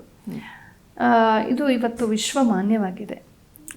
ಯಾವತ್ತೂ ಜಗತ್ತಲ್ಲಿ ಎಲ್ಲರಿಗೂ ಉಪಯೋಗ ಆದಾಗ ಮಾತ್ರ ಅವ್ರು ಹೀಗೆ ಸ್ವೀಕರಿಸೋದು. ನಮ್ಮ ಭಾರತದ ವೇದಾಂತ ಇರ್ಬೋದು, ಯೋಗ ಇರ್ಬೋದು, ಆಯುರ್ವೇದ ಇರ್ಬೋದು, ನಮ್ಮ ಒಂದು ಜೀವನ ಶೈಲಿ ಇರ್ಬೋದು, ನಮ್ಮ ಸಂಗೀತಾದಿಗಳಿರ್ಬೋದು, ಇದು ಜಗನ್ಮಾನ್ಯವಾಗಿದೆ. ನಮ್ಮ ಆಹಾರ ಇರ್ಬೋದು, ನಮ್ಮ ಮಸಾಲೆ ದೋಸೆ ಇರ್ಬೋದು, ಇದಕ್ಕೆಲ್ಲ ತುಂಬ ಡಿಮ್ಯಾಂಡು. ಏಕೆಂದರೆ ಇದು ನಿಜವಾದ ಸತ್ವ ಸ್ವಾರಸ್ಯ ಇರುವಂಥ ವಿಚಾರಗಳು. ನಾನು ಹಿಂದೆ ಇಂಗ್ಲೆಂಡಲ್ಲಿದ್ದೆ ಸ್ವಲ್ಪ ಕಾಲ. ಅಲ್ಲಿ ಯಾವುದೋ ಒಂದು ಹಳ್ಳಿಗೆ ಹೋಗಿದ್ದೆ. ಹಳ್ಳಿ ಅಂದರೆ ತೀರ ಚಿಕ್ಕ ಹಳ್ಳಿ, 30 ಮನೆ, ಅಷ್ಟು ಸಣ್ಣ ಹಳ್ಳಿ ಅದು. ಆ ಹಳ್ಳಿಯಲ್ಲಿ ಒಂದು ಬ್ಯಾಂಕ್ ಇತ್ತು, ಒಂದು ಶಾಲೆ ಇತ್ತು, ಇನ್ನೇನೋ ಒಂದು ಪಬ್ಲಿಕ್ ಬಿಲ್ಡಿಂಗ್ ಇತ್ತು ಅಷ್ಟೆ. ಒಂದು ದೊಡ್ಡ ಯೋಗ ಸೆಂಟರ್ ಇತ್ತು. ಅಕ್ಕಪಕ್ಕದ ಹಳ್ಳಿಯವರೆಲ್ಲ ಬರ್ತಾರಲ್ಲಿ, ಭಾರಿ yoga centre and Indian baby massage centre. ಇಲ್ಲಿ ಸುಮ್ಮನೆ ವಿಡಿಯೋ ಮಾಡ್ಕೊಂಡು ಹೋಗ್ಬಿಟ್ಟು ಅಲ್ಲಿ ದೊಡ್ಡ ಸೆಂಟರ್ ಮಾಡಿಬಿಟ್ಟು ಚೆನ್ನಾಗಿ ದುಡ್ಡು ಸಂಪಾದಿಸ್ತಾ ಇದ್ದಾರೆ. ಯೋಗ ಅವರಂತೂ ಟ್ರೈನಿಂಗ್ ತೊಗೊಂಡು ಹೋಗಿದ್ದಾರೆ, ಇಲ್ಲಿಂದ ಪಾಠ ಮಾಡ್ತಾರೆ. ಆ ಹಳ್ಳಿನಲ್ಲಿ, ಯಾವುದೋ ದೇಶದ ಒಂದು ಸಣ್ಣ ಹಳ್ಳಿನಲ್ಲಿ ಅಷ್ಟು ದೊಡ್ಡ ಯೋಗ ಸೆಂಟರ್ ನೋಡಿ ಆಶ್ಚರ್ಯ ಆಯಿತು. ಕೇಳಿದೆ, ಜನ ಬರ್ತಾರಂತ. ನಮ್ಗೆ ಜಾಗನೇ ಸಾಲಲ್ಲ, ಅಕ್ಕಪಕ್ಕದ ಹಳ್ಳಿಯವರೆಲ್ಲ ಡ್ರೈವ್ ಮಾಡ್ಕೊಂಡು ಬರ್ತಾರೆ ಬೆಳಗ್ಗೆ. ಸೊ ಅಂದರೆ ಅಷ್ಟು ಮಾನ್ಯವಾಗಿದೆ, ಲೋಕಮಾನ್ಯವಾಗಿದೆ. ಹಾಗಾಗಿ ಇದು ಅಂತಾರಾಷ್ಟ್ರೀಯ ಯೋಗ ದಿನ ಮಾಡೋದು ತುಂಬ ಅರ್ಥಪೂರ್ಣವಾಗಿದೆ. ನಮ್ಮ ಯೋಗಿಜಿಯವ್ರಿಗೆ, ಮೋದಿಜಿಯವ್ರಿಗೆ ನಾವು ವಿಶೇಷವಾಗಿ ಧನ್ಯವಾದ ಹೇಳಬೇಕು. ಏಕೆಂದರೆ ನಮ್ಮ ದೇಶದಲ್ಲಿ ಏನಿಲ್ಲ, ನಾವೇನೂ ಇಲ್ಲ, ಎಲ್ಲ copy paste from the west. ಅವ್ರು ನೋಡಿ ಎಷ್ಟು ಚೆನ್ನಾಗಿದ್ದಾರೆ, ನಾವು ನೋಡಿ ಹಿಂಗಿದ್ದೀವಿ ಹೇಳಿ ಮೊದಲ ಪ್ರಧಾನಮಂತ್ರಿಯಿಂದ ಇತ್ತೀಚಿನವರೆಗೂ ಬರೀ ನಮ್ಮನ್ನು ಹೊಳೆಯೋದು, ಇನ್ನೊಬ್ಬರನ್ನ ಪ್ರೈಸ್ ಮಾಡೋದು. ನಮ್ಮನ್ನು ಲೂಟಿ ಮಾಡ್ಕೊಂಡು ಹೋದವ್ರನ್ನೂ ಕೂಡ ಕಳ್ಳರು ಅಂತ ಕರೀದೆ ಅವ್ರನ್ನೇ ರೋಲ್ ಮಾಡೆಲ್ಸ್ ಥರ ನೋಡೋದು. ಆ ಕಲನಿಯಲ್ ಹ್ಯಾಂಗ್ ಓವರ್ ಸಿಕ್ಕಾಪಟ್ಟೆ ಇತ್ತು. ಅಲ್ಲಿ ಏನು ಒಳ್ಳೇದಿಲ್ಲ ಅಂತ ಹೇಳ್ತಿಲ್ಲ, ಅಲ್ಲಿ ಏನು ಚೆನ್ನಾಗಿದೆ ಅದು ತೆಗೆದುಕೊಳ್ಳೋಣ, ಇಲ್ಲಿ ಟೆಕ್ನಾಲಜಿ ಇದೆಯಾ ಅದು ತೆಗೆದುಕೊಳ್ಳೋಣ, ಬಟ್ ಒಂದು ಫಿಲ್ಟರ್ ಇಟ್ಕೋಬೇಕು ತಾನೆ. ಹೌದು, ಅದನ್ನೇ ಪ್ಯಾಂಟ್ ಹರಿದ್ರೆ ನಾವು ಹರ್ಕೊಳ್ಳೋದು, ಕೂದಲು ಕೆದ್ಕೊಂಡ್ರೆ ಕೆದ್ಕೊಳ್ಳೋದು. ಅವರು 6 ತಿಂಗಳು ಟಿಂಡ್ ಫುಡ್ಡು, ಟ್ಯಾಂಡ್ ಫುಡ್ಡು, ಎಂಥದೋ ಫುಡ್ಡು, ಜಂಕ್ ಫುಡ್ ಅದನ್ನು ತಿನ್ನೋದು. ಸ್ವಂತ ಬುದ್ಧಿ ಇಲ್ವಾ ನಮಗೆ ಅಲ್ವಾ? ನಮ್ಮ ಆಹಾರ ಕ್ರಮ, ನಮ್ಮ ವೇಷಭೂಷಗಳು, ನಮ್ಮ ಭಾಷೆ, ನಮ್ಮ ಜೀವನ ಕ್ರಮ, ನಮ್ಮ ಯೋಗ, ನಮ್ಮ ವೇದಾಂತ, ನಮ್ಮ ಮತ, ಧರ್ಮ, ಪ್ರೀತಿ, ವಿಶ್ವಾಸ, ರಾಜ ಇಲ್ಲ ತುಂಬ ಚೆನ್ನಾಗಿದೆ. ಇದನ್ನು ನಾವು ಸಂತೋಷವಾಗಿ ಶೋಕೇಸ್ ಮಾಡಬೇಕು. ಅಂಥ ನಮ್ಮ ಯೋಗವನ್ನು ಸ್ವತಃ ಯೋಗದಲ್ಲಿ ಒಳ್ಳೆ ಪಟುವಾಗಿ ವರ್ಷಾನುಗಟ್ಟಲೆ ಮಾಡಿ, ಒಂದು ದಿನವೂ ಒಂದು ಜ್ವರವೂ ಬಾರದಂಥ ರೀತಿಯಲ್ಲಿ ಇರುವಂಥ ನಮ್ಮ ಪ್ರಧಾನಿ ನಿಜವಾಗ್ಲೂ ಬಹಳ ಖುಷಿ ಆಗುತ್ತೆ. ಯೋಗದಿಂದ ಏನಾಗುತ್ತೆ ಅಂದರೆ ನಾವು ನೋಡಿ ನಮ್ಮ ಪ್ರಧಾನಮಂತ್ರಿನ ಅಂತ ತೋರಿಸ್ಬೋದು. 15 ಅಥವಾ 16 ವರ್ಷಗಳು ಎಷ್ಟೋ ಕಾಲದಿಂದ ಅವರು ಮೊದಲು ಚೀಫ್ ಮಿನಿಸ್ಟರ್ ಆಗಿ 3 ಟೆನ್ಯೂರ್ಸು, ಈಗ ಪ್ರೈಮ್ ಮಿನಿಸ್ಟರ್ ಆಗಿ 2 ಆಗಿ 3ನೇ ಟೆನ್ಯೂರು. ಇಷ್ಟು ವರ್ಷಗಳಲ್ಲಿ ಯಾವಾಗಲೂ ಒಂದು ಸಲ ಜ್ವರ ಬಂತು ಅಂತ ಅರ್ಧ ದಿನ ಲೀವ್ ತೊಗೊಂಡ್ರಂತೆ ಚೀಫ್ ಮಿನಿಸ್ಟರ್ ಆಗಿದ್ದಾಗ. ಅಂದರೆ ಯಾವ ಮಟ್ಟಕ್ಕೆ ದೇಹವನ್ನು ಇಮ್ಯೂನ್ ಮಾಡ್ಕೋಬೋದು ಅಂತ. ಎಕ್ಸಾಕ್ಟ್ಲಿ. ಅವರು ಹಿಮಾಲಯಾದಿಗಳಲ್ಲಿ ಓಡಾಡಿ ಇದನ್ನೆಲ್ಲ ತುಂಬ ಚೆನ್ನಾಗಿ ಕಲ್ತಿದ್ದಾರೆ. ಸೊ ಅವ್ರಿಗೆ ತುಂಬ ಹೈ ಲೆವೆಲ್ ಪ್ರಾಣಾಯಾಮ ಟೆಕ್ನಿಕ್ಸ್ ಎಲ್ಲ ಬರುತ್ತೆ ಅವ್ರಿಗೆ. ಆಹಾರ ನಿದ್ರೆಗಳನ್ನು ಕಂಟ್ರೋಲ್ ಮಾಡುವಂಥದ್ದು ಇತ್ಯಾದಿ ಎಲ್ಲ ಅವ್ರಿಗೆ ಕಲ್ತ್ಕೊಂಡಿದ್ದಾರೆ ಅವರು. ಮತ್ತೆ ಅದಕ್ಕೆ ಸಂಬಂಧಪಟ್ಟಂತ ಕೆಲವು ವನ್ಯ ಆಹಾರಗಳನ್ನು ತೆಗೆದುಕೊಳ್ತಾರೆ ಅವರು, ಏನೇನೋ ಕೆಲವು ತೆಗೆದುಕೊಳ್ತಾರೆ ಅವರು, ಅದೆಲ್ಲ ಗೊತ್ತಿದೆ. ಎಷ್ಟು ಉಪಯೋಗ ಇದೆ ಇದರಿಂದ ಅಂತ ಹೇಳೋದಕ್ಕೆ. ಕಣ್ಣು ಮುಂದೆ ನವರಾತ್ರಿ ಎಲ್ಲ ಬಂದಾಗ 12 ದಿನ ಬರೀ ನೀರು ಕುಡ್ಕೊಂಡಿರ್ತಾರೆ. ಹಾಗೆ ಅಂತ ಕೆಲಸ ಏನು ಕಡಿಮೆ ಮಾಡಲ್ಲ, ಎಷ್ಟು ಕಡೆ ಓಡಾಡ್ತಾರೆ. ಸೊ ಯೋಗ ಮಾಡಿದ್ರೆ ಏನು ಸಿಕ್ಕತ್ತೆ ಅನ್ನೋರಿಗೆ ಪ್ರತ್ಯಕ್ಷ ನಿದರ್ಶನ ನಮ್ಮ ದೇಶದ ಪ್ರಧಾನಮಂತ್ರಿಯವರೇ ಇದ್ದಾರೆ. ಹಾಗಾಗಿ ಮಾಡೋಣ. ಭೋಗ ಬೇಡ ಅಂತಲ್ಲ, ಆದರೆ ಭೋಗ ಯಾವತ್ತೂ ಒಂದು ಹದದಲ್ಲಿರಬೇಕು, ಅದು ನಮ್ಮ ಅಡಿಯಾಳಾಗಿರ್ಬೇಕು. ಯೋಗ ನಮ್ಮನ್ನು ಉದ್ಧಾರ ಮಾಡುತ್ತೆ. ಯೋಗ ತಾಯಿ ಇದ್ದಂಗೆ ನಮ್ಮನ್ನು ಕಾಪಾಡುತ್ತೆ. ಪ್ರಾಣ, ಯೋಗ, ಆಸನಗಳು ಇದೆಲ್ಲ ನಮ್ಮನ್ನು ರಕ್ಷಿಸುವಂಥದ್ದು, ಪೋಷಿಸುವಂಥದ್ದು. ಭೋಗ ಅನ್ನೋದು ನಮಗೆ ತಾತ್ಕಾಲಿಕವಾದ ಸಂತೋಷ ಕೊಡುವಂಥದ್ದು. ಹಾಗಾಗಿ ಭೋಗವನ್ನು ತಲೆ ಮೇಲೆ ಇಟ್ಕೊಂಡು ಯೋಗ ಬಿಟ್ಟರೆ ನಮ್ಮ ದೇಹ ಆಯಸ್ಸು ಎಲ್ಲ ಹಾಳಾಗುತ್ತೆ. ಇವತ್ತು ನಾವೆಲ್ಲ ಯೋಗ ದಿನಾಚರಣೆಯನ್ನು ಮಾಡ್ತಾ ಇದ್ದೀವಿ. ಅರಿತು ಮಾಡೋಣ. ಇದು ಸನಾತನ ಧರ್ಮದಲ್ಲೇ ಬೇರು ಹೊಂದಿರುವಂಥದ್ದು. ಇನ್ನೊಂದು ವಿಚಾರ ಆಗ್ತಾ ಇದೆ, ಎಲ್ಲ ಬೇಕು, ಇಲ್ಲಿಂದ ಏನೇನು ಸಿಕ್ಕುತ್ತೋ ತೊಗೊಂಡು ಹೋಗ್ಬಿಡೋದು, ಆಮೇಲೆ ಡಿಸ್ಕ್ರೆಡಿಟ್ ಮಾಡಿಬಿಡೋದು. ಇದು ಭಾರತದ್ದು ಅಥವಾ ಹಿಂದೂ ಧರ್ಮದಲ್ಲಿರುವಂಥ ಅಂತ ಹೇಳಕ್ಕೆ ಇಷ್ಟ ಇಲ್ಲ. ಕರೆಕ್ಟ್. ಎಲ್ಲ ಅದರಲ್ಲೇ ಬರಬೇಕಲ್ಲ, ವೈಟ್ ಮ್ಯಾನ್ಸ್ ಬರ್ಡನ್ ಅಂತೆಲ್ಲ ನಮ್ಮ ಕಡೆಯಿಂದಲೇ ಬಂದಿದ್ದು. ಅದಕ್ಕೆ yoga has nothing to do with spirituality, yoga has nothing to do with Hindu dharma ಅಂತ ಯೋಗವನ್ನು ಹಿಂದೂ ಧರ್ಮದಿಂದ ಸೆಪರೇಟ್ ಮಾಡಿಬಿಡೋದು. ಓಂಕಾರ ತೆಗೆದಾಕ್ಬಿಡೋದು, ಎಲ್ಲ ತೆಗೆದಾಕ್ಬಿಡೋದು, ಪತಂಜಲಿ ಪ್ರಾರ್ಥನೆ ತೆಗೆದಾಕ್ಬಿಡೋದು, ಸೂರ್ಯ ನಮಸ್ಕಾರ ಎಲ್ಲ ಕಿತ್ತಾಕ್ಬಿಡೋದು. ಆಮೇಲೆ ಜಸ್ಟ್ ಯೋಗ, ಜಸ್ಟ್ ಫಿಟ್ನೆಸ್. ಆಮೇಲೆ ಇನ್ಯಾರೋ ಬರ್ತಾರೆ ಮತಾಂತರಿಗಳು, ಮೆತ್ತಗೆ ಅದನ್ನು ಕರ್ಕೊಂಡು ಹೋಗ್ಬಿಟ್ಟು ಆ ಕಡೆ ವೆಸ್ಟರ್ನ್ ಯೋಗ, ಆ ಯೋಗ, ಈ ಯೋಗ ಅಂತ ಅವರ ಮತಗುರುಗಳನ್ನ ಹೆಸರು ಹಾಕ್ಬಿಟ್ಟು ಅವ್ರದ್ದೇನೋ ಸೋಕಾಲ್ಡ್ ಶ್ಲೋಕಗಳನ್ನ ಇಲ್ಲಿಗೆ ತಗಲಾಕ್ಬಿಟ್ಟು ಹಾಕುವಂಥದ್ದು. ಇದೆಲ್ಲ ಭಾಳ ಚೀಪ್ ಅಂತ ಅನಿಸುತ್ತೆ. ಈಗ ನಾನು ಮುಮ್ತಾಜಿಂದ ಏನಾದ್ರು ಒಂದು ವಸ್ತುವನ್ನು ಪಡೆದ್ರೆ ನಾನು ಕೃತಜ್ಞತೆ ತೋರಿಸ್ಬೇಕು ತಾನೆ. ಕೃತಜ್ಞ ಕೃತಿರಾತ್ಮವ.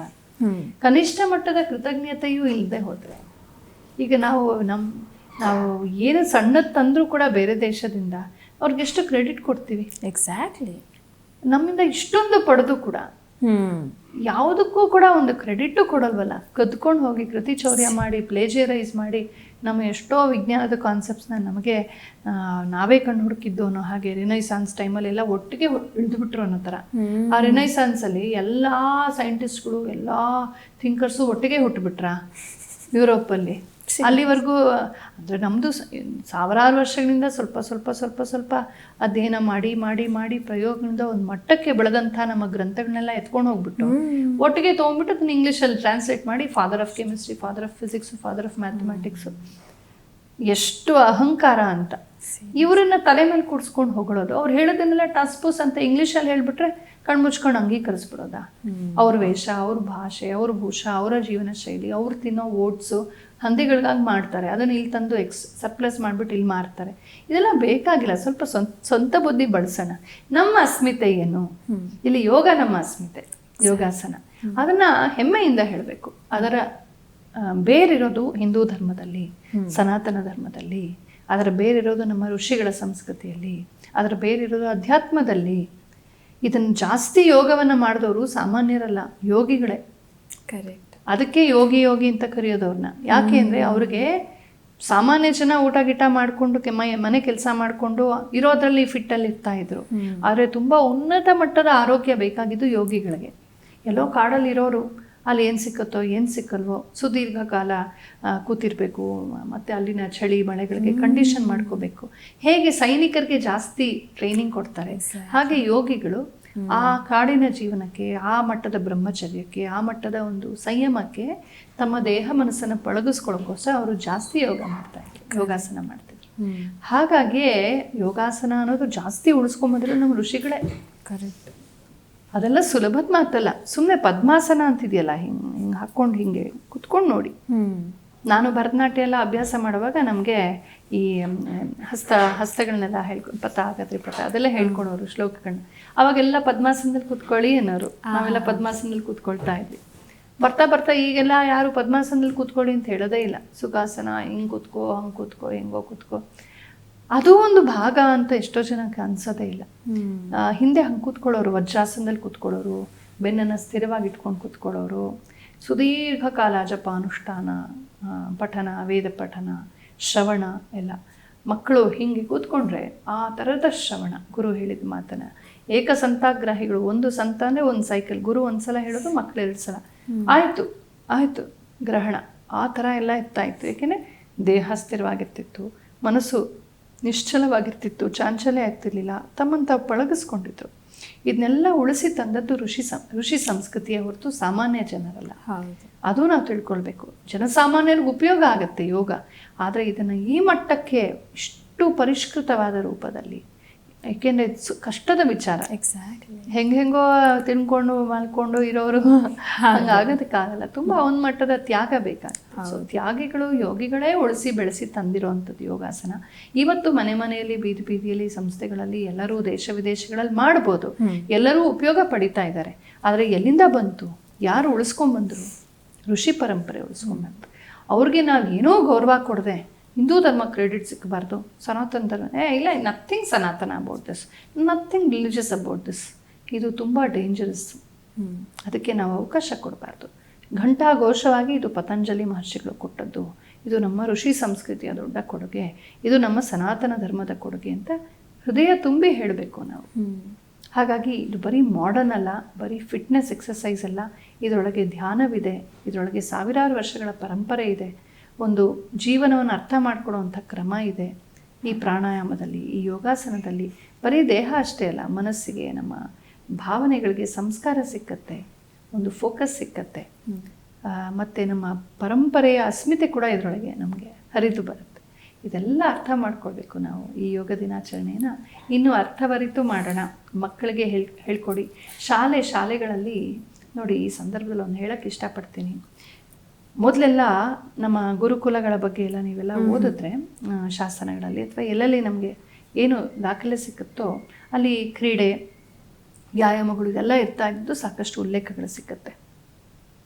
ಇದೆಲ್ಲ ಇರ್ತಾ ಇತ್ತು, ಫಿಟ್ಟಾಗಿರ್ತಿದ್ರು. ಗರಡಿ ಮನೆಗೆ ಹೋಗೋರು, ಪ್ರತಿ ಹಳ್ಳಿನಲ್ಲೂ ಒಂದು ಗರಡಿ ಮನೆ ಇರ್ತಿತ್ತು.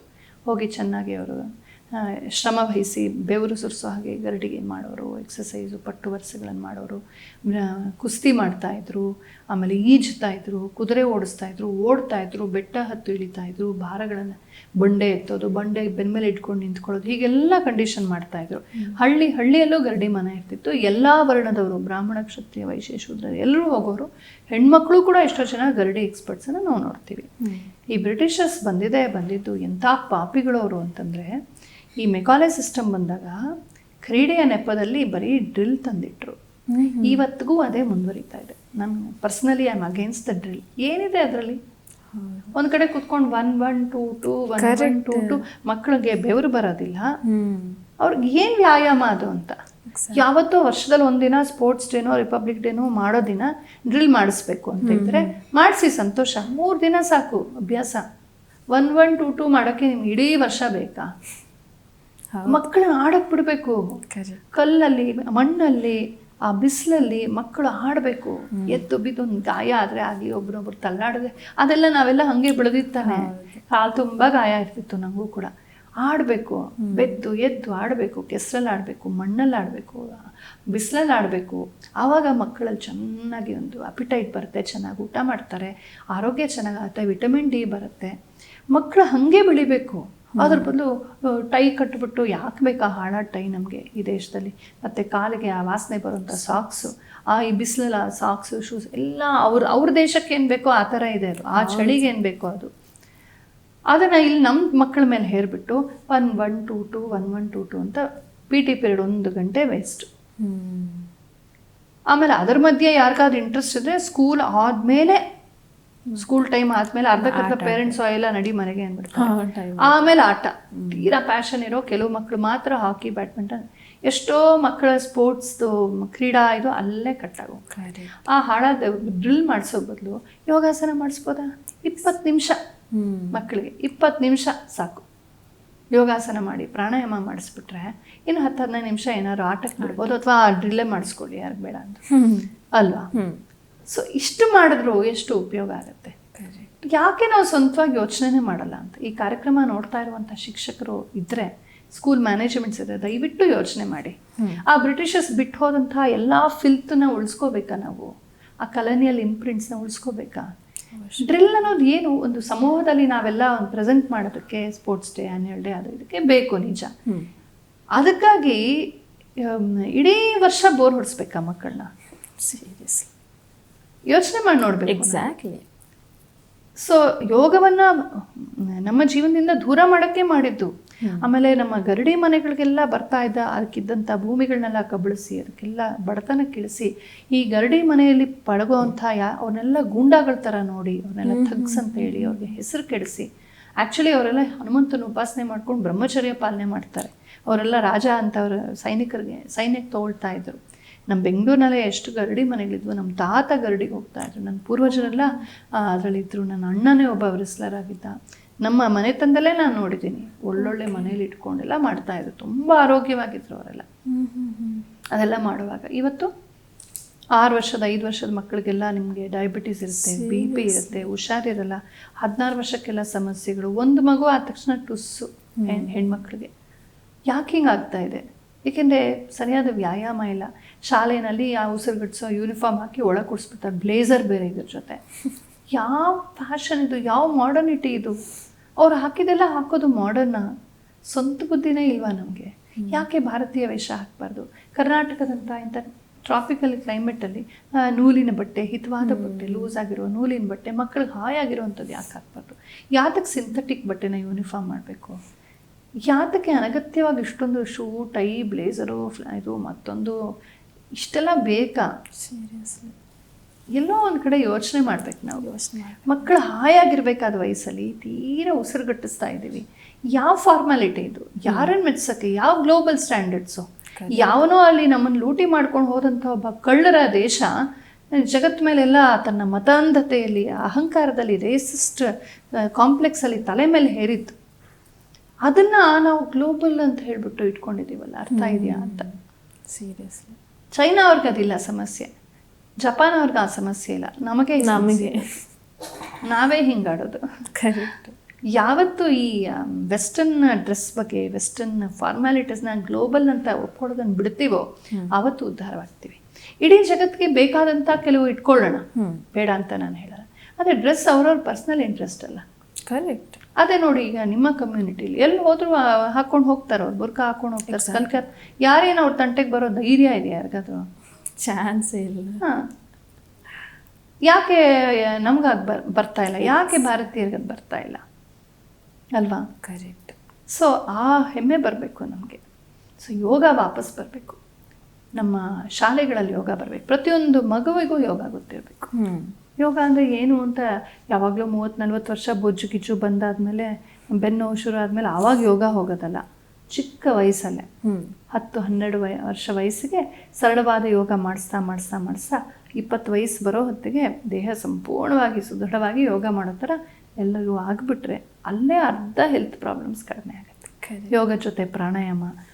ನಮ್ಮಲ್ಲಿ ಪೂಜೆ ಮಾಡುವಾಗಲೂ ಕೂಡ ಪ್ರಾಣಾಯಾಮೇ ವಿನಿಯೋಗ ಅಂತ ಬರುತ್ತೆ.